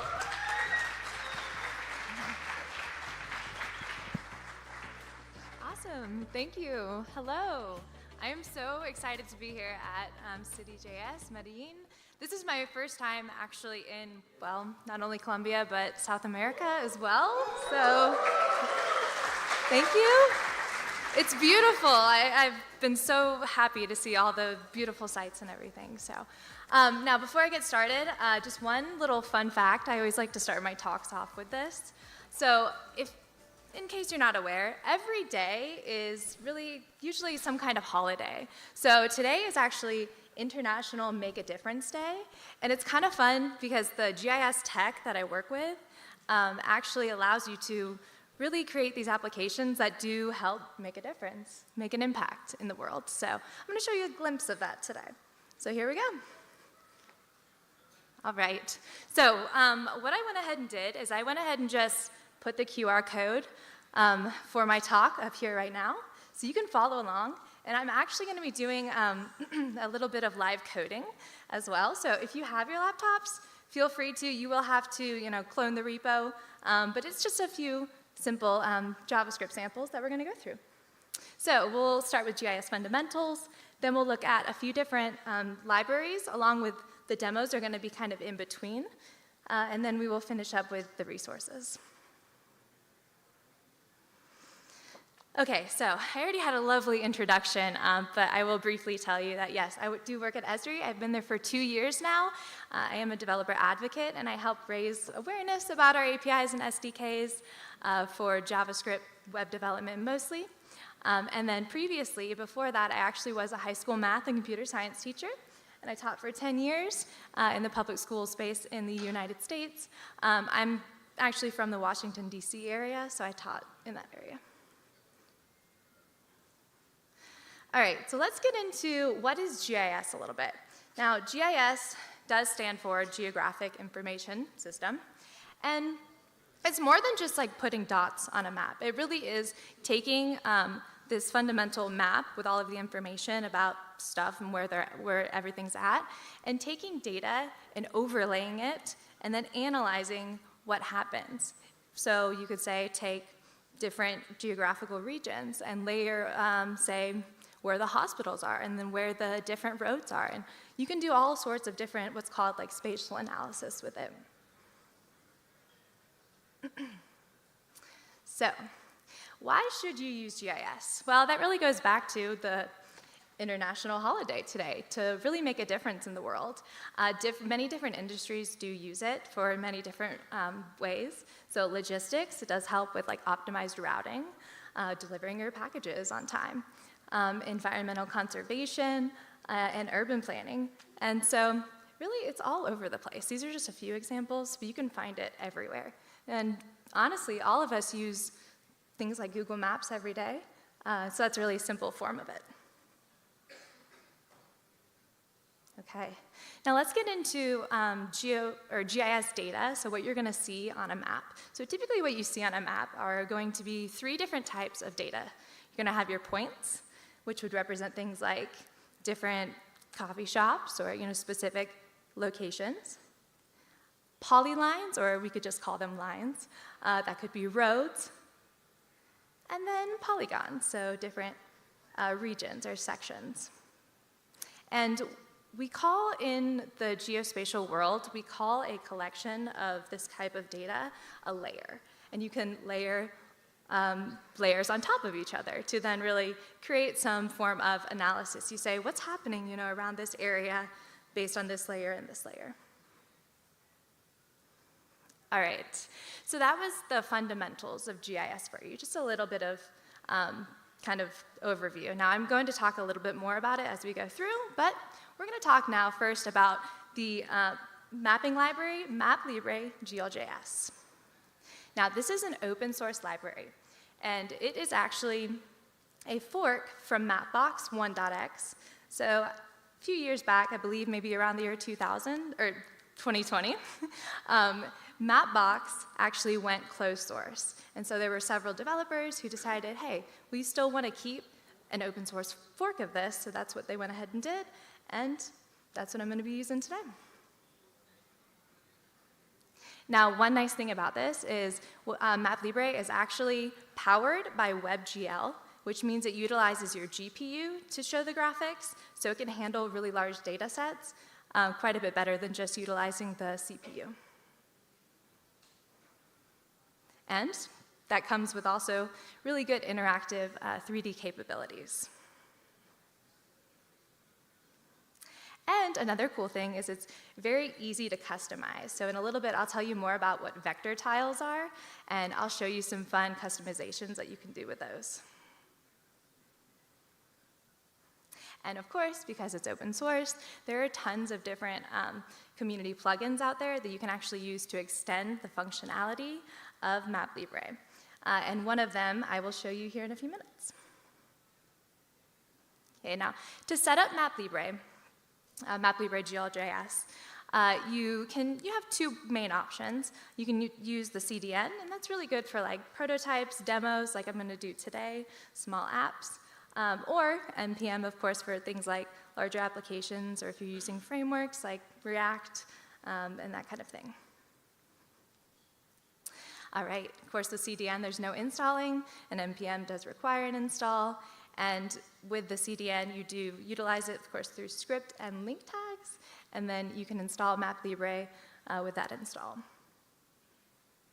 And some pros, obviously quick and easy for CDN, but NPM does require some NPM does require some package control, so that is a nice thing. But it is a slower setup for NPM versus CDN is a bit hard to scale. Okay, now let's get to the fun stuff. We're going to go ahead and do our first demo here, and it's mostly the code is already there. I'm just going to add a little to it. So let's make sure this works. Here it is. All right, cool. So here's what I've got. I have, well, really just nothing there so far, but a map will appear soon. So let me guide you through this code a bit. All I'll have to do is add one little thing. So in our HTML file, what we have is we've brought in, like I said, the CDN, the CSS through CDN, and then the JavaScript also through CDN for the MapLibre library. I also obviously have here a local script and a local style file as well. So one thing I'm missing here is where the map will actually be held. I will put that here in a minute. I just want to go through the rest of the code. So in my styles, I've just made the body have no margins, no padding. And then I have made my map take up 100% of the view height. I'll go back and do that in a sec. And then in my JavaScript, let me actually go ahead and add the map in now so we can see it.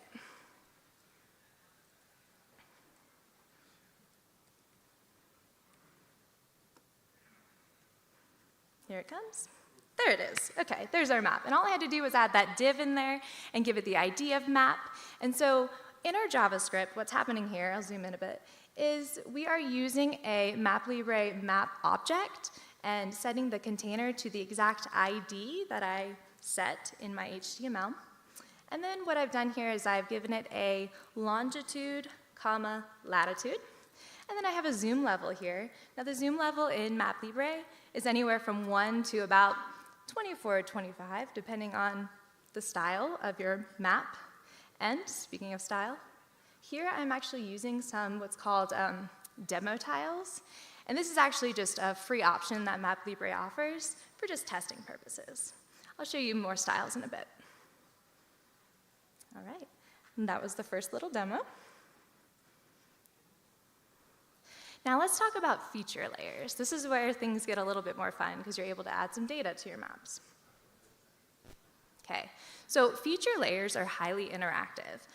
You're able to actually click on the map, and if you enable pop-ups, you can see information about it. You can actually do queries, like spatial queries with them. You can edit the data. You can update the data. So it's definitely got a lot of functionality to it. Another really good use case for feature layers is real-time data, so things like weather or traffic conditions. And another one is dynamic data, where users are actually updating information, so things like Waze, where people are giving information about the area, or Snapchat map, where they're showing their current location on there. So we're going to go ahead and look at a feature layer demo now. I'm going to go back to the map I was just using. Okay. All right, so what we're going to do, and it's actually pretty simple to add a feature layer to this map. So I will be taking this feature layer here, and I'm going to copy it in and talk a bit about the code. Okay.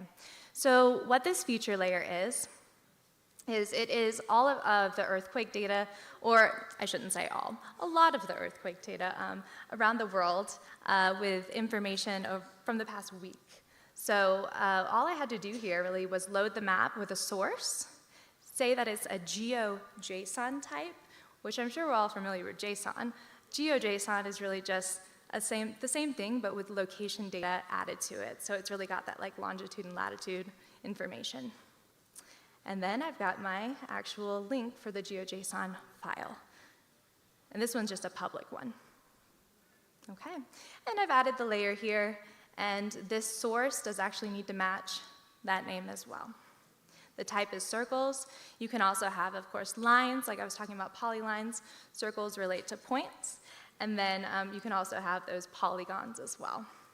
One cool thing about feature layers is you can just style them on the client. So if I uncomment this out, we'll have some kind of prettier looking dots on the map. All right, one more thing I want to show you about feature layers is the ability to show some information with them, actually interact with them like I was telling you. So if I click on one of these dots, we see some information about the earthquake, like say the magnitude or the location of the earthquake. Okay. All right, so that is a little snippet of how to use feature layers. There's definitely a lot more you can do with that. I'll show a little bit more in a bit. Okay, now let's go to the next type of layer.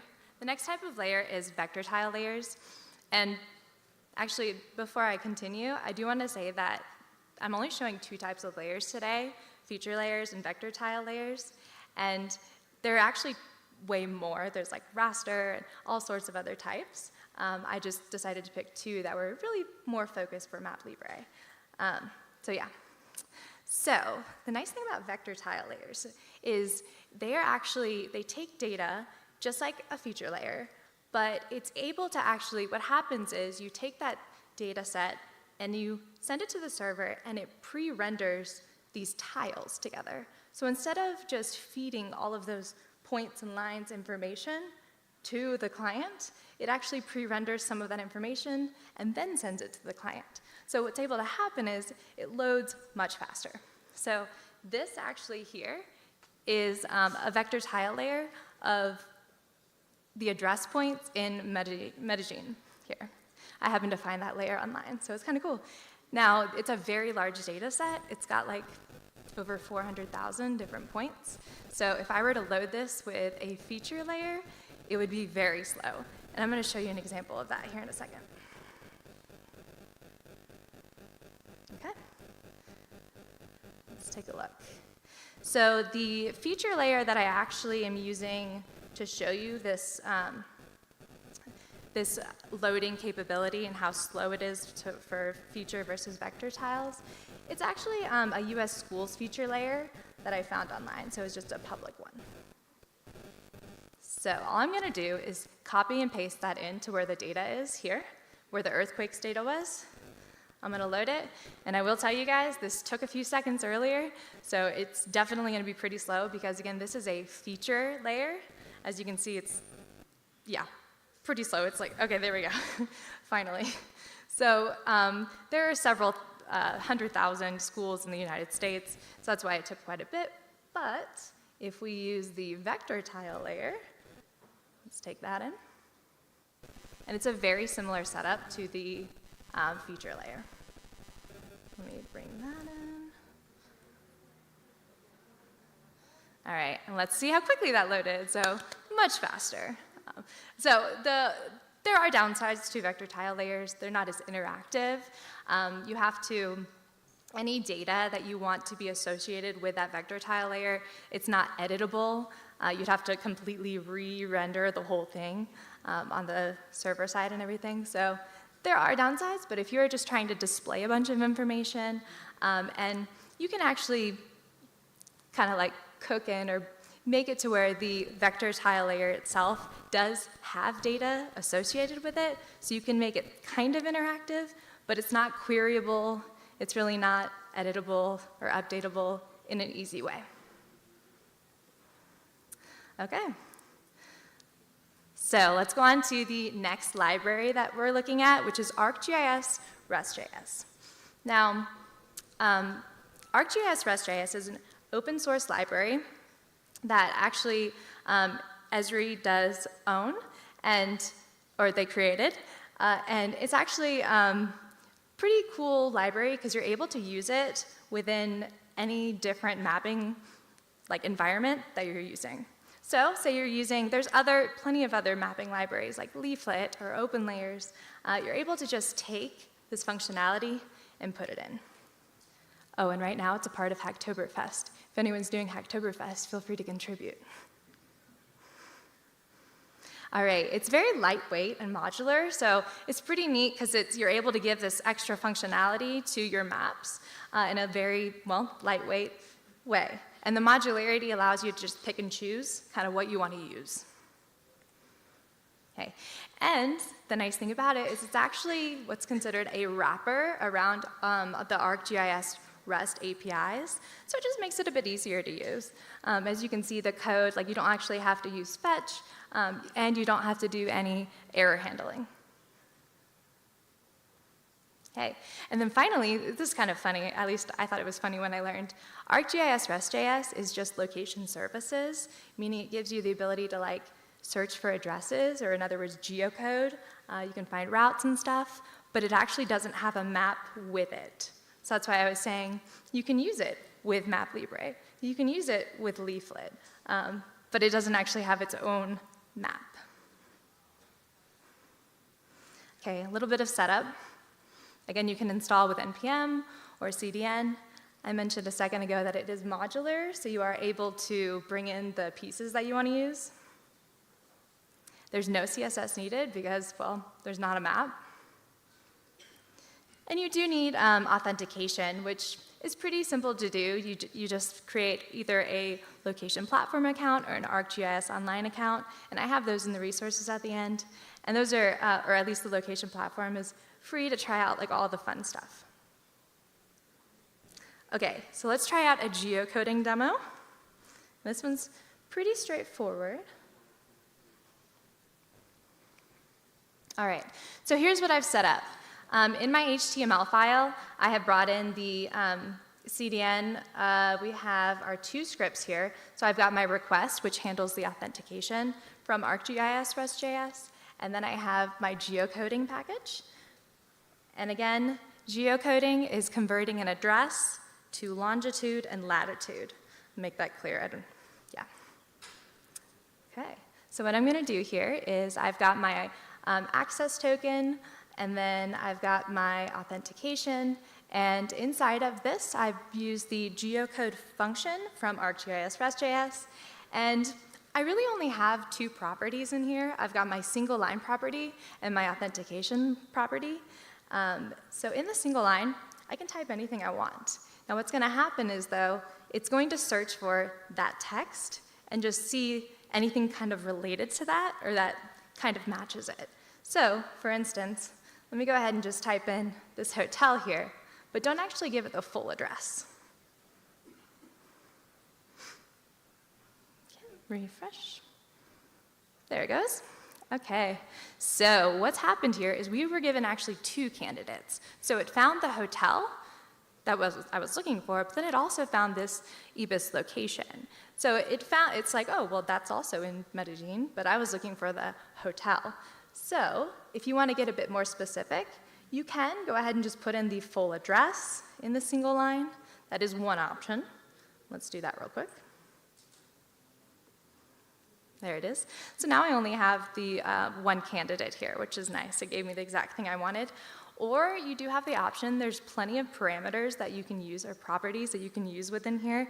You have address, city, street name, so you could actually aggregate that out and get as specific as you want. All right, that was the geocoding demo.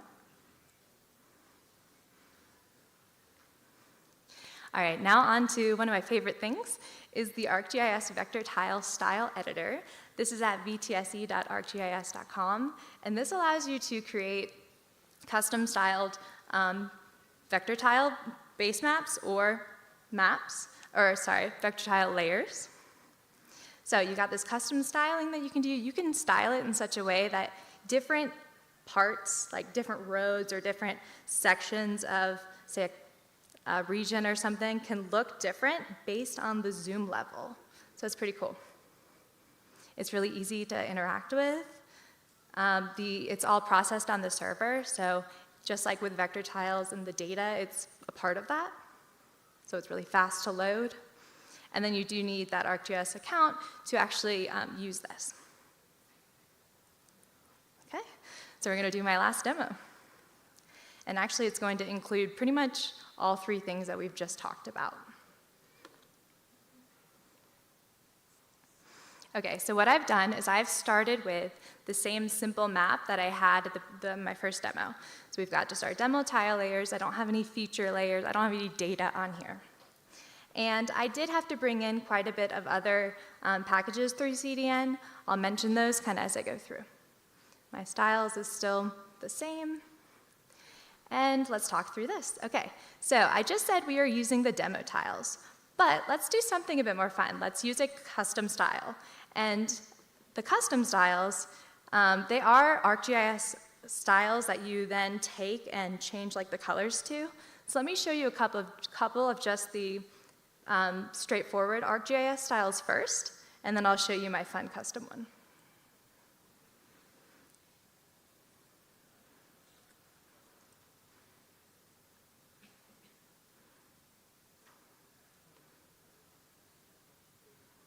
There it goes. All right, so this is the ArcGIS street style. That's what we have here. All right, and then I'll show you one more, just for fun, the ArcGIS community style. There it goes. So there's many different types of styles you can use as like a base that ArcGIS already has. And again, the resource will be in the slides at the end. Now what I did was, using the vector tile style editor, I actually did create this style, and it was on the slides a second ago in that GIF. But what you do is, once you create your style, you just change the endpoint here to, instead of ArcGIS / whatever style, you say items / your item number, and it changes to your custom style. And I picked this one because it's fun for Halloween, so yeah. All right, 2 more things that I want to show you. You are able to actually query layers, so let me see, yeah. All right, so there's kind of a lot in here that I'm gonna uncomment out.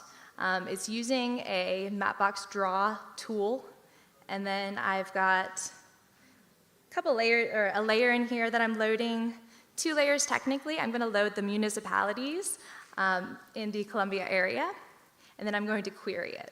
And I'll explain what that means if you don't know in a second. So let me uncomment all of that out. And actually, it might be hard to see with this Halloween style, so let me take it back to the other style. All right, ArcGIS. That looks better. And let's zoom in a bit. Okay, so this has the ability to draw on the map with a, say, polygon. So I'm gonna go ahead and draw a polygon on here. And what it's going to do is it's going to query and look for all the different municipalities that are within that polygon area that I drew.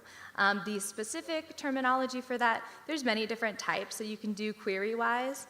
But here we've got this one. It's Esri Spatial Rel Intersects, and you can find all that doc online. Yeah, so that's kind of cool. And then the very last thing I want to show in this demo is another cool thing from ArcGIS REST.js, and that is the Geo Enrichment Service. And this actually shows local data, so information about the local area. So you do this through different variables. I brought in a few different variables. I brought in the average household size. I brought in the number of people married, and then I brought in the population. And this is within a 1 mile radius by default. So let me go ahead and zoom in a bit more, and I'll go ahead and click somewhere. And there you go, you can see the information. Kind of small, but you get the point. So you are able to change that radius, change the variables, and all of that is also in the resources at the end to figure out how to do that. Okay.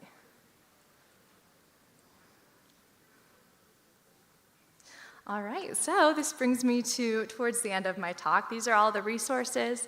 Again, I'll have actually the QR code again on my very last slide, but feel free to take any pictures of this, and it'll be included on my next slide as well. So I believe I got everything on there. Yeah.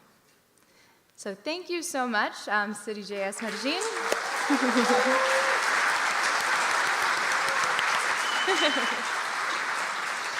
And happy coding.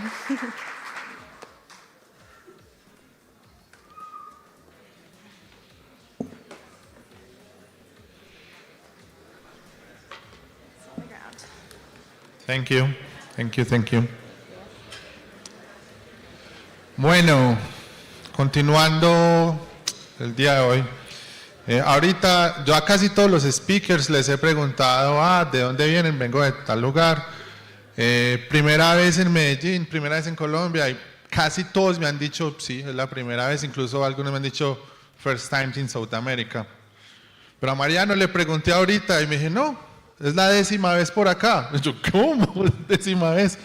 Sí, 10ª vez en Colombia, 5ª en Medellín, estaba en Medellín, en Bogotá, en Cartagena, y ves, pues pase por la residencia, vaya, reclame la cédula colombiana, hermano, porque... Bueno, él va a contarnos, va a hablar de la propuesta que hay para producir inteligencia artificial de manera nativa en el navegador. Mariano es un Google Developer Expert, full stack developer por más de 12 años, para más de 12 años. Le gusta compartir contenido en español, principalmente para combatir esa barrera de idioma que tenemos nosotros en Latinoamérica. Entonces, por lo tanto, es un creador de contenido. Entonces, dele un fuerte aplauso de bienvenida a Mariano Álvarez.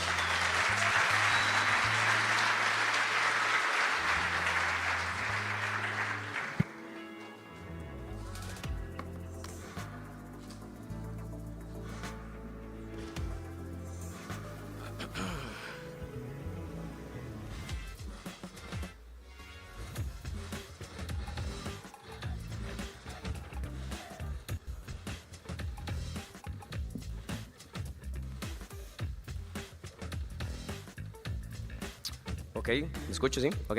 ¿Cómo está Medellín? ¿Bien o qué? Sí, aquí estoy pulseando la residencia, espero que no haya nada de inmigración porque sí quiero seguir volviendo. Pero no, muchas gracias y en serio me encanta venir a Colombia una vez más y bueno, hoy vengo a compartirles un poquito, así que bienvenidos a mi charla AI en el navegador y empecemos tal vez con una pregunta. ¿Alguna vez se han cuestionado qué costo tiene el AI? Entonces, sí, ¿verdad? Pero tal vez pongámosle un poco más de números. Este va a ser un ejemplo, pues, hipotético, pero digamos que tal vez se pueden dar en cuenta de las dimensiones a gran escala, ¿verdad? Entonces, supongamos que tenemos una aplicación como Meet, donde Meet tiene, pues, esta funcionalidad donde ustedes pueden, ¿verdad?, compartir su video y pueden reemplazar su background, pueden ponerlo blurred o pueden poner un custom background, ¿verdad? Entonces, si nos encontramos con esa premisa y asumimos que cada reunión tiene alrededor de 30 minutos, ¿verdad? Que una cámara web genera unos 30 frames por segundo, eso representaría que por cada reunión serían 54.000 frames. Y si inventamos de que tuvieran 1 millón de reuniones al día, si le pusiéramos un costo de 0,0001, estaríamos hablando de que el costo al día sería de 5.4 millones de dólares, ¿verdad? Y eso al año son 2 billones de dólares. Realmente no va a haber compañía que pueda mantener esto y evidentemente así no funciona, ¿verdad? Pero puede dar un ejemplo de qué tan caro es, ¿verdad? Así que por ello no es casualidad que últimamente hemos estado viendo como compañías de Microsoft, Amazon y Google que han estado haciendo acuerdos con compañías de energía nuclear, pues con el objetivo de asegurarse energía y además poder bajar el costo del AI. Entonces, de nuevo, aunque me presentaron, pero voy a hablar un poquito de mí. Soy Mariano Álvarez, soy de Costa Rica, casi colombiano, Google Developer Expert. Trabajo como Full Stack Engineer en una compañía que se llama Telescope, donde somos una plataforma que estamos construyendo un producto para conectar compañías, comunidades y personas. En este QR Code ando un poco de swag, así que entre todos los que entren a la plataforma y interactúen, ahora el almuerzo me va a quedar por la zona y voy a entregar el swag. Tienen que saber, no hay mucho, así que tienen que aprovechar, bueno, no es tampoco, pero sí tienen que aprovechar a buscarme ahora que estoy en el área de atrás. Esta es la primera oportunidad, varias oportunidades que hay en la presentación, así que no guarden su teléfono porque también hay otros recursos. Entonces la pregunta acá es, ¿realmente todo tiene que pasar en el server? Y la verdad es que no, como ya han estado viendo pues últimamente, ¿verdad? Y por eso hemos estado escuchando sobre el término on-device, que al final de cuentas es poder correr machine learning o modelos dentro de los dispositivos, sea una computadora, sea un teléfono, y en el caso de hoy vamos a estar hablando de un navegador. Entonces, hoy quiero empezar por mostrarles algunos APIs con los que ustedes podrían trabajar y de manera muy simple, pues lidiar con modelos o trabajar con modelos, ¿verdad? Entonces, el primero es el Chrome Built-in API. Es un API que Chrome ha estado trabajando de manera experimental. Es muy experimental, es muy nuevo, solo está disponible en Chrome, la versión Dev y Canary. Y pues tienen que seguir algunos pasos para poder integrarlo. Al final el objetivo que ellos andan buscando es poder tener de una manera simple correr un LLM, en este caso una versión optimizada de Gemini Nano. Entonces pueden pasar prompts y él les va a estar dando respuestas, ya les voy a enseñar cómo. En este QR Code, aquí les dejo cómo pueden activar el API dentro de Chrome. Siendo honestos, pues tengan paciencia, tienen que seguir una cantidad de pasos para poder activar cada API y además los modelos toman un tiempo en descargarse. Entonces, mi mejor consejo es paciencia, porque a veces, sí hay algunas maneras para saber cuál es el progreso, pero a veces no es muy claro. Entonces puede que hayan activado el modelo y no funciona. Así que tienen que seguir los pasos ahí. En el blog explico cómo activarlos y además qué hacer si no funciona. Entonces empecemos con el primer API. El primer API es el que probablemente ya estamos como más familiarizados y han lidiado con alguno como el de OpenAI o Gemini, etcétera, ¿verdad? Es bastante simple, donde ustedes lo primero que tienen que hacer es declarar una sesión y en esa sesión pues le llaman a la función de prompt con su prompt. También, si ustedes quisieran pues, darle más contexto a este prompt, pueden hacerlo a través de esta propiedad y ustedes les explican lo que quieren que haga, ¿verdad? Esta sesión. También, si quisieran tener como este efecto donde hemos visto como en Gemini o en ChatGPT, que escribimos y nos dan una respuesta, ¿verdad? Como por partes, podemos hacerlo, donde nada más tenemos que utilizar esta función que se llama prompt streaming, y luego nada más, nada más, luego lo que tienen que hacer es iterar sobre ello. Entonces voy a estar enseñándoles, un momentito, quiero enseñarles un ejemplo. Entonces acá, este ejemplo está utilizando por detrás el API. Yo aquí le estoy diciendo que estoy explicando sobre la tecnología y quiero que les expliquen a ustedes como cuáles son las capacidades, ¿verdad? Entonces él está pasando aquí con el API, yo le paso el prompt y abajo me está dando la respuesta. Y como ven es súper rápido, ¿verdad? Ahora me devuelvo de nuevo. El siguiente es el Translation API y pues es bastante obvio lo que hace, ¿verdad? Donde está dividido en dos partes. La primera es que tenemos que pasarle un par de lenguajes a los que queremos traducir, en este caso, ¿verdad?, inglés a español, y es importante que sepan que esto está limitado por ahora. Ahorita solo creo que se puede hacer de español a inglés, de inglés a español, de inglés a japonés y de japonés a inglés, ¿verdad? Pero se espera que se puedan expandir a otros lenguajes. Entonces, al crear este par de hacia dónde voy a estar traduciendo, puedo preguntar si es soportado, y si es así, pues lo que hago es crear como la sesión similar a la anterior, ¿verdad?, donde le paso el par, luego le paso defino el texto que quiero traducir y simplemente llamo al API. Entonces, de nuevo, me voy al ejemplo rápidamente. Y aquí podemos ver las dos funciones. Entonces, si aprieto acá, este primero que es el Can Translate, lo que está diciendo es, ¿verdad?, si puedo traducir de inglés a español. Y la respuesta es esta. Generalmente con este API, casi siempre cuando las cosas están listas, devuelve esta palabra. Así es como pueden saber si funciona o no funciona.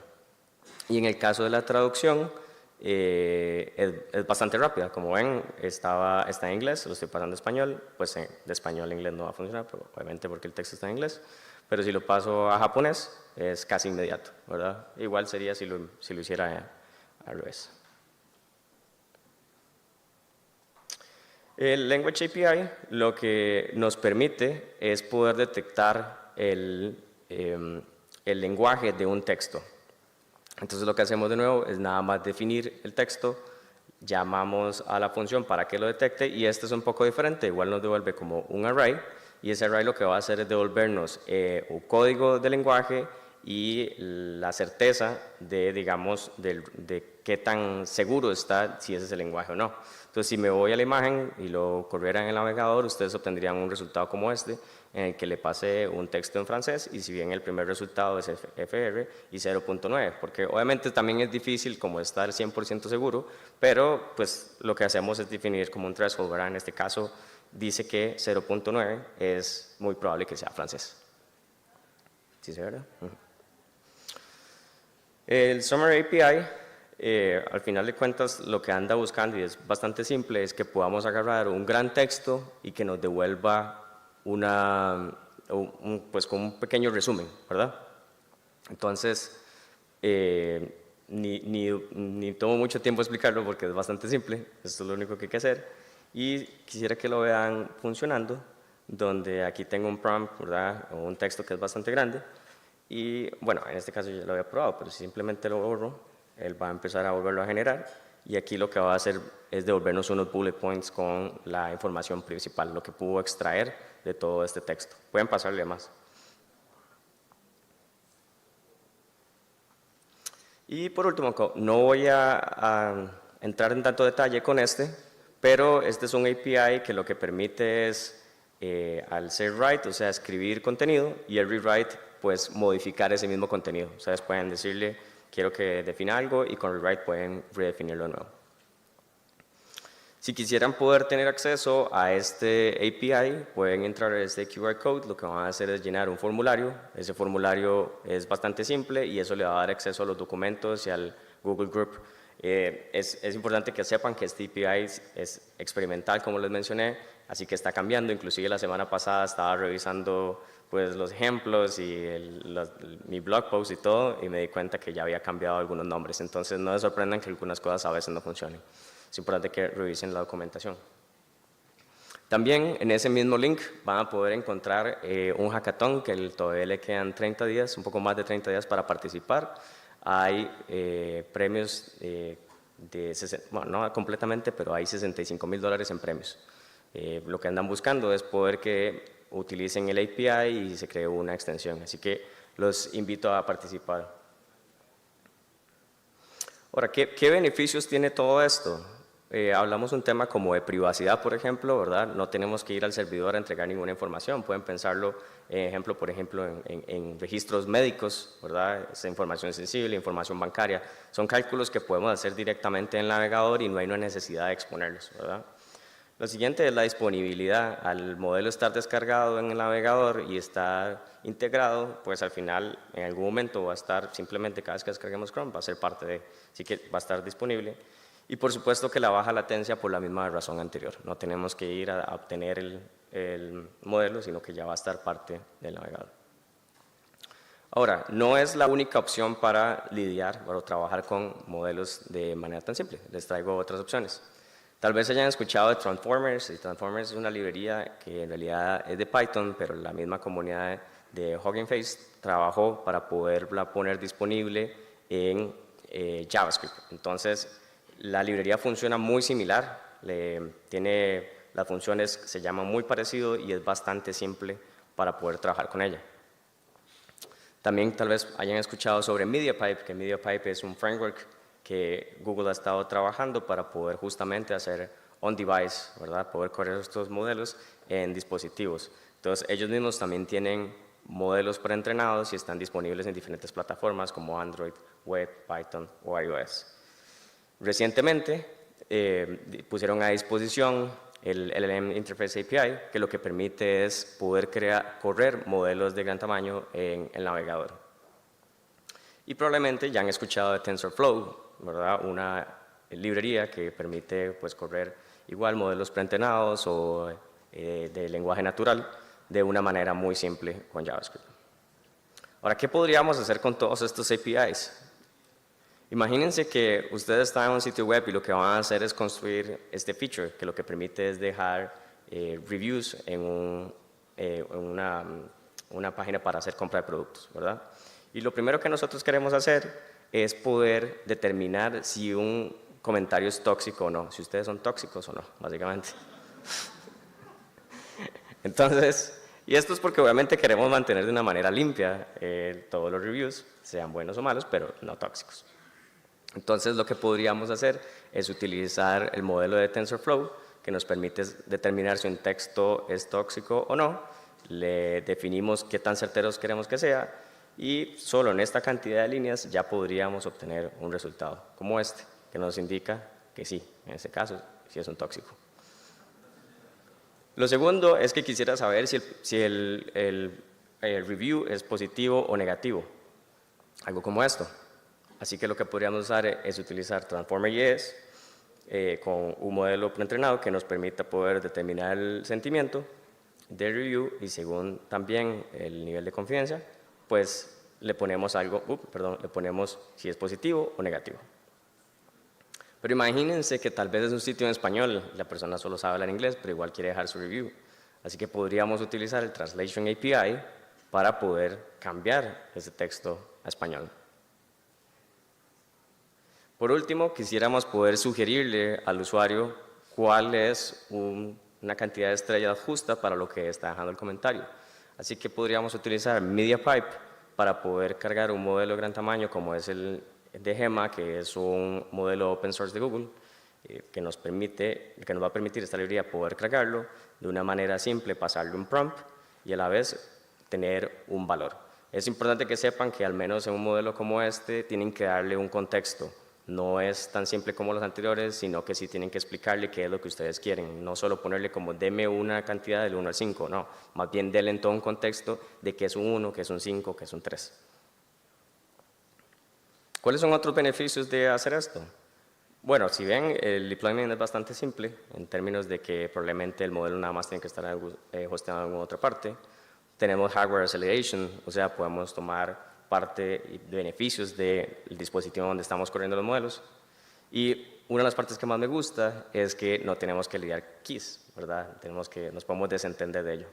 Pero lo mejor de todo es que no requiere ningún conocimiento tan a profundidad y tal vez muchos de acá han pasado y se han hiperventilado un poco sobre toda esta aceleración que estamos teniendo en los últimos meses, ¿verdad? Donde hemos estado viendo que AI nos va a quitar el trabajo.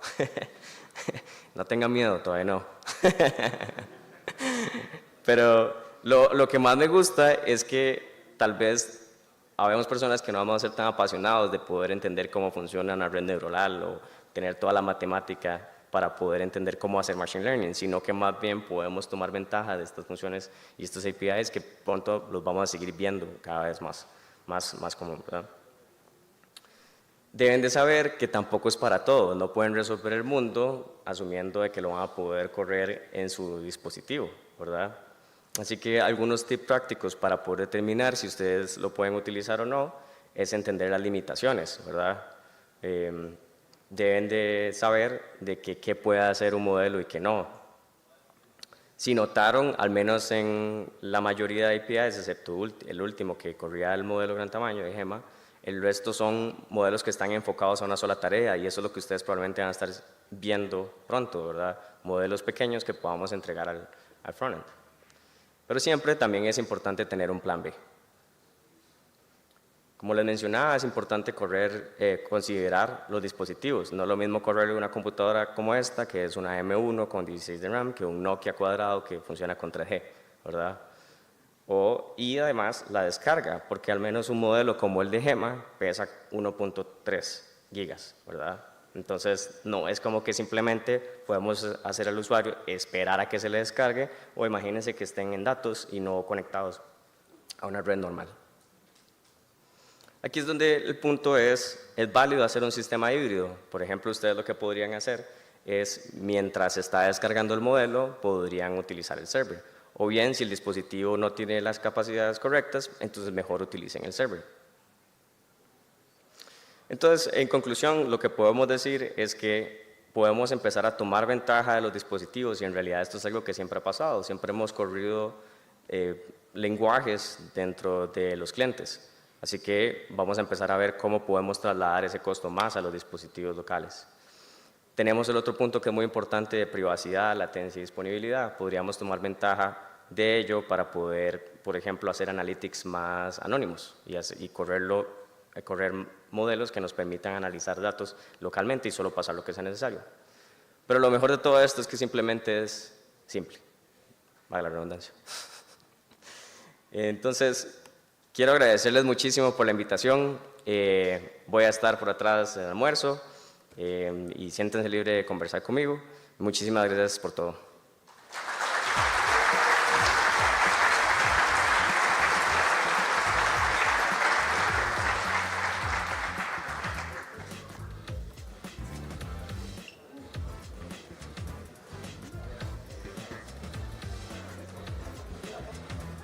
Gracias.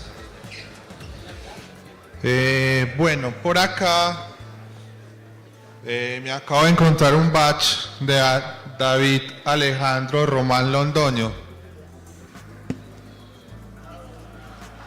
Bueno.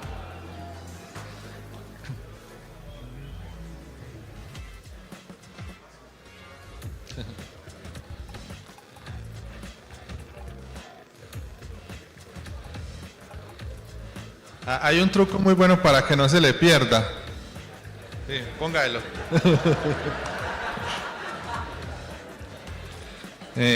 Bueno.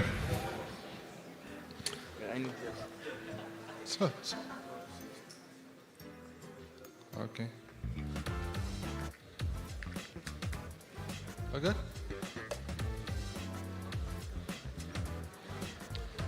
Bueno. El siguiente speaker, Marco Hipólito, va a hablarnos de Advanced JavaScript Code Search, Abstract and Strict Analysis. So Marco is a senior security engineer at Hero Devs, is active contributor releaser and maintainer of Node.js. Is part of the technical steering community. Technical steering committee. He's a well-known international speaker. He's Microsoft MVP. He is also part of the TC39. So give it, please, a massive hand to Marco.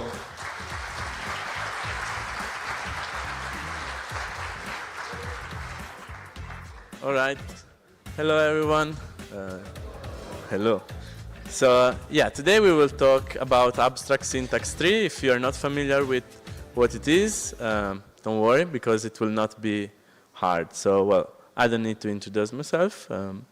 So let's just get started. So today we will talk about 4 points. The first one is tokenization, which basically means like how the language that we write is being interpreted by the JavaScript engine, and what is the abstract syntax tree, what can I do with it, and we will talk about how like searching through code works.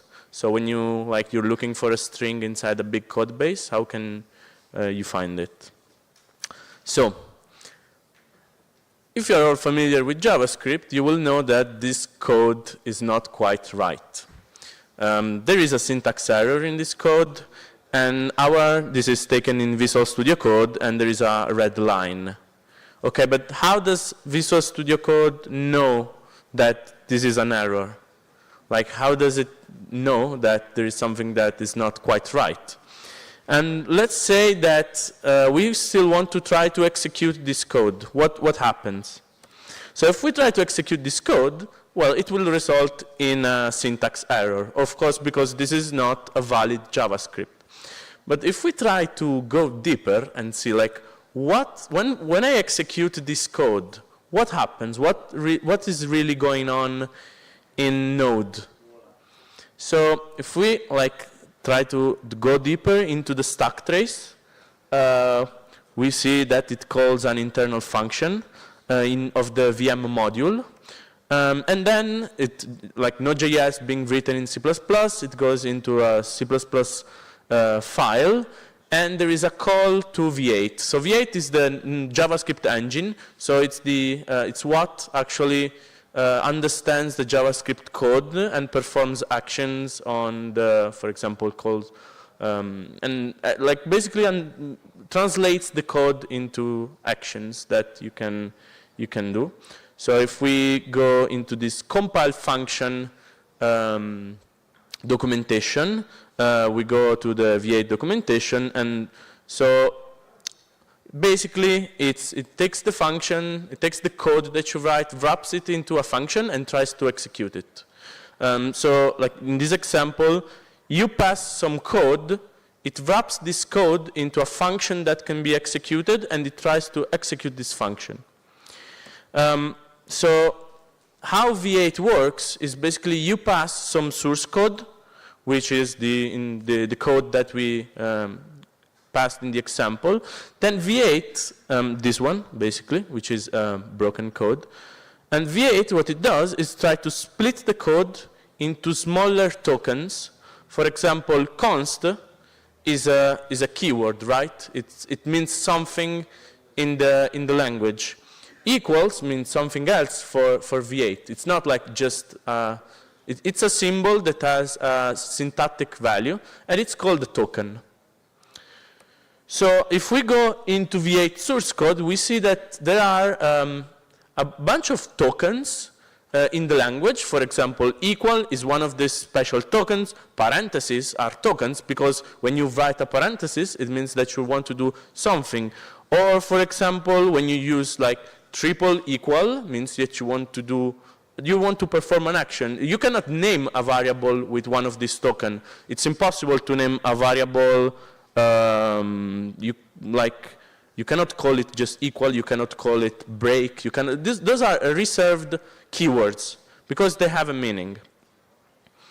And so during this phase, V8 is trying to understand the JavaScript code that you write and wants to transform this code into something else that can be executed. So you know JavaScript is an interpreted language.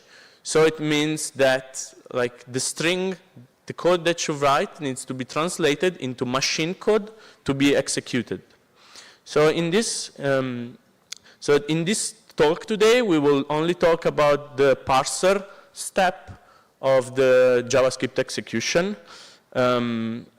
And this is what it does. So every time you find a token, for example, const, V8 will instantiate a class because it understands that when you write const, you are declaring a variable. When you write let, you are also declaring a variable. So he understands that through these keywords, what you are trying to do.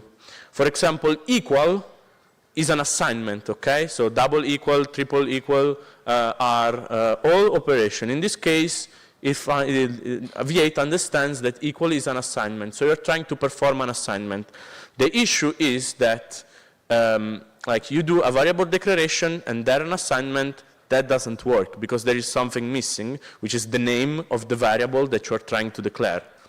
So like V8 is like something's missing here, like I don't understand what you're trying to do. You're telling me to do an assignment, but you don't tell me what variable you want to assign. So I just throw an error. So in this case, it will, like it has different errors. For example, this one is unexpected token identifier, because we are performing an operation, but we don't have an identifier for that operation, which is the name of the variable that we want to assign. But there are other errors. For example, if you try to name a variable with a number, you cannot do that. So it will go through unexpected token number, or like there are several errors, but in this case we get a missing identifier, and this is how we get back to this error. So this is what parsing basically means, and every time we execute code, V8 is trying to understand what's going on with our code. So this is very interesting. This other part, this is where the real complexity of the JavaScript engine lies. And this is like magic. And today we're not going to talk about this because like it would require a long time and I'm not an expert. So we will stick to the easy part. So what is an abstract syntax tree? So if we go back to what we were looking in the parsing, we see that at some point V8 is able to understand that equal is a variable, is a declaration.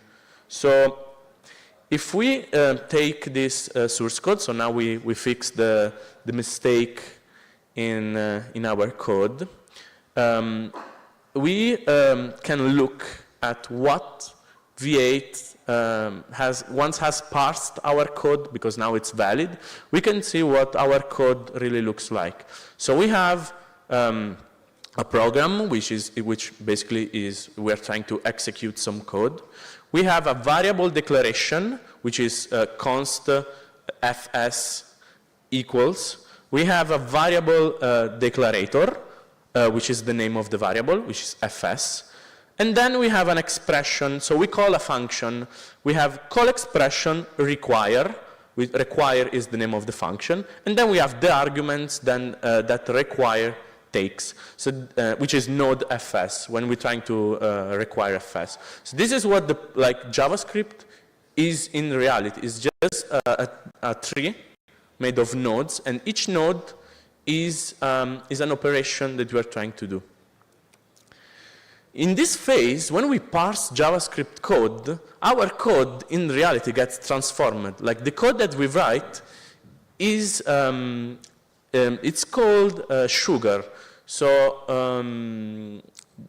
to make like the language more pleasant to write, more easier, there are, the JavaScript engine allows us to write some kind of expression, then during the parsing time, are changed to make it easier for the parser to work with, but we don't know that. So in this case, you can see how a for loop, when we write for let of something is transformed during parsing time. It becomes var temp, so it becomes a temporal variable, and the for loop is just assigning the value to this temp variable. So our code in reality is being changed by the JavaScript engine without us knowing it. Another example of this desugaring, so removing the sugar out of the language, is when we export or import something.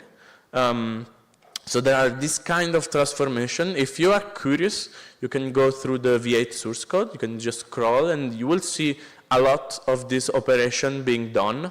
And this also change with time. So you don't need to optimize, but it's good to know. And I think it's quite interesting to know that our code in reality is it becomes something else.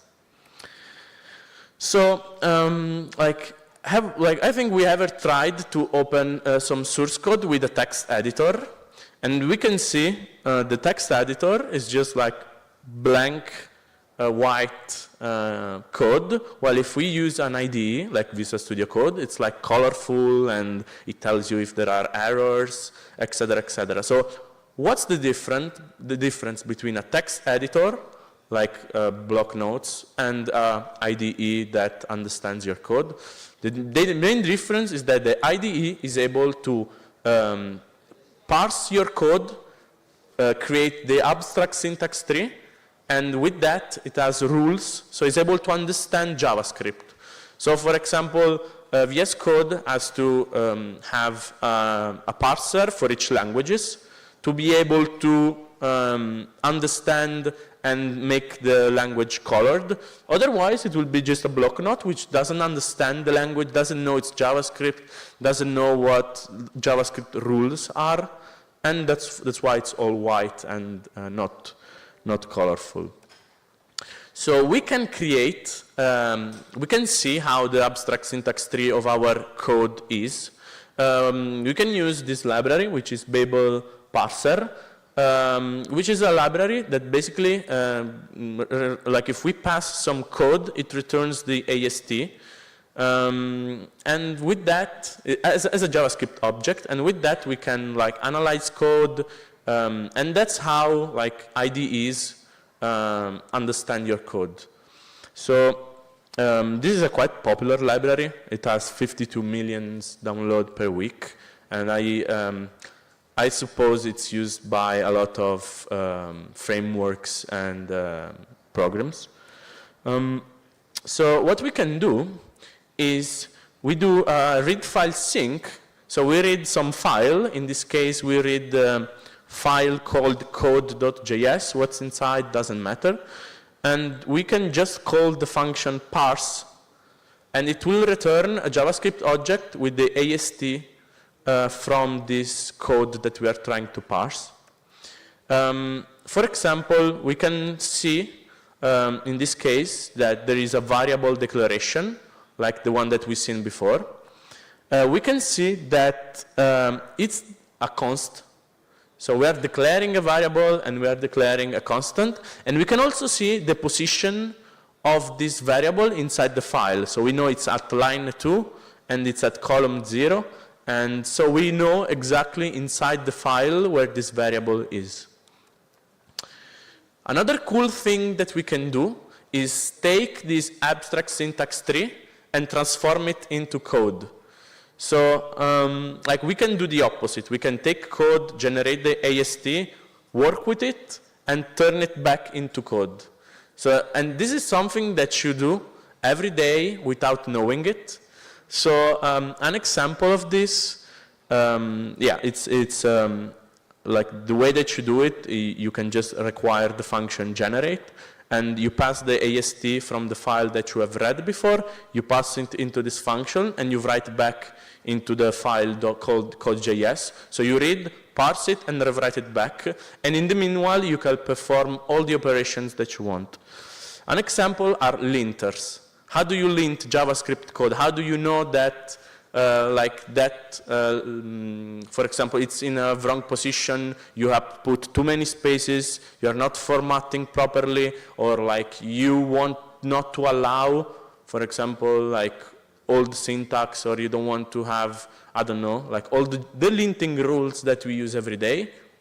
Like this is exactly what a linter does. Like reads a file, generates the AST, has a rule engine to apply to the AST. It's basically like, it's just a big JavaScript object, and then writes back into the file, if it's a formatter. So linter, what it does is like take the JavaScript code, generates the AST, and then like if there is something that is not correct, it throws an error, like the red squiggle that you see on the IDE is this error. If you're using TypeScript, you will see that it generates a lot of errors, but at the end of the day, TypeScript is just like doing these two things, which is like linting and transpiling into JavaScript code. So what TypeScript does is takes some TypeScript code, for example, namespaces and enums are all features of TypeScript that do not exist. So it reads your file, takes this abstract syntax tree, which is different from the JavaScript one because those keywords are not present in JavaScript, and the output is this monstrosity. So if you write an enum, you are writing this. So it's able to rewrite like your code. Another common usage of AS3, like working with AST, is formatters. So what you do is take the JavaScript code, turn it into this big object, and then starting to change the locations. We see before that when we parse, we get the location of each variable. Like when we declare a variable, we know inside the file where it is, and we can turn it into more beautiful code. So, and we can like, wait, you want some more? You can enjoy the beautiful Squidward. Yeah. As you can see, like there is the location where like a certain operation starts. In this case, variable declaration. It starts at index like column 30. It's at column 0 and ends at column 30. Starts at index 1 and ends at index 31. So you know exactly inside the file where everything is, and you can apply rules like to reduce the space, to increase the space, or no, this line is too long, I want to make it shorter. So you can do all these operations with AST. And then you write back to the JavaScript file. So you overwrite the file with the modified AST. So you can do many things. Another example is uglifiers and minifiers. So when you have your code and you want to ship it and you want to make it impossible for others to understand, you make it ugly. So when you like open this like you go on a web page and you see all this minified code, it's basically the same thing. You read good, beautiful JavaScript code, parse into AST, and rewrite it applying the uglifying rules.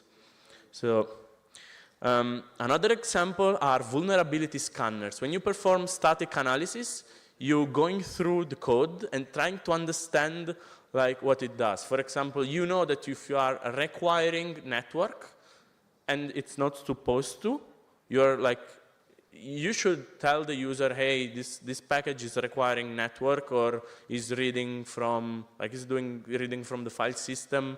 So you can create a vulnerability scanner with this technique. You can write an IDE. Like when you do a code editor that understands JavaScript, you need to use this kind of feature. When you the more languages that you want to support, the more AST parser you need, one for each language, because obviously like the syntax of each language is different. And you can also do a file search. This is not a very common use case, but I will show you how to write advanced code search. So imagine that you have a very large file, Like in this case, 10,000 lines. So what do? Like the first thing that I do is cry. Like why did you write such a big file? But like working with it, it's very, very hard. Like this is a piece of the Node.js code base. So if you are like trying to work with it and you want to find the name of a function, like as you can see, like the file is very long. And when I search for a header, I have like 100 occurrences. And like this makes it very hard to search, to navigate through the file. And in this case, I'm just searching inside one file. If I search through the whole code base, it would be extremely hard. So what we can do, how we can improve this? So as we saw before, we know with the AST that if I'm looking for a specific token, I can find it. Like if I'm looking into a code base, I know that a token, like in this case fs, is a variable declaration and is of the kind of a constant. So with this information, I can combine all this information so that I can filter inside the code base. For example, I want to find like the word header, but it has to be a function, and it has to be, or it has to be a variable, and it has to be a const. I can do that. So just with these three information, I know the name of the variable, and I know it's a variable declaration. I know that is doing some, like the value is the one of a require operation. And I can like search through this whole abstract syntax tree to find what I'm specifically looking for. So what do is, in this case, we use a full text search engine. So we take all the big object and we put it into a search engine. In this case, I use Orama because it's open source and it's pretty fast and it's written in JavaScript. So I take the AST, so I read the file, parse it into AST. What I do is instead of like navigating through a tree is hard, so I take all the nodes and flatten them. I turn the tree into an array to navigate it better, and then I put these nodes. So each node is an operation into the search engine. In this case, these are the properties that I'm looking for. So I'm looking if it's like the name of the variable. I'm looking for what kind, if it's a const, it's a let. I'm looking for variable declaration, class declaration, like all sorts of things that you can do in JavaScript. And then I insert all of those into the search engine. So what I can do is, for example, I'm searching for a variable declarator that is a const, and the value is fs. So I can match specifically the kind of operation that I'm looking for inside a code base. Because if I search just fs, like it would return me whatever string contained it. But in this way, I can just locate it very specifically. So I take the property name, which is fs. It's a variable declarator. It's a const. And the output is this. So it has found one. And it tells me in the location part, it tells me where it is inside the file. So I can just go there and basically find whatever I'm looking for. This is already done by libraries such as AST-grep. This is a popular one that does exactly this thing. Obviously, it's like much complex, production ready. It's open source. But like you can already do this with open source libraries. So like in 2024, whatever we have, we need to add some like sprinkle of AI, otherwise we are not happy. So you can add AI to this kind of operation, and Like usually we use AI as a buzzword, but in this case it really has some usage. The main usage is security detect. Like you can detect security risk with AI because AST are big and complex, and with AI you can like scan through it, and if you find something, you will have human-readable description of the vulnerability that has been found. Like in this case, you can see this script appears to be a modified .env package. It reads from environment variables, blah, blah, blah. So all of that text can be generated by AI, and it's very useful to get a report of what we have inside the code, even if the code is minified or ugly or we don't know it. So this is like the code that you have seen. You can find it in my repositories on GitHub. It's a POC. Like it's not meant to work in production. But if you are interested, you can find more. I've wrote an article on Medium. I hate Medium, so like you know, mistakes. Yeah. So I also suggest you this very interesting book, which is Crafting Interpreters. So if you want to know more on how interpreted languages work, like how the engines perform all these operations, like parsing the code and like all of this, you can read this book. It's very good, and I advise. Yeah, that was it. Thank you.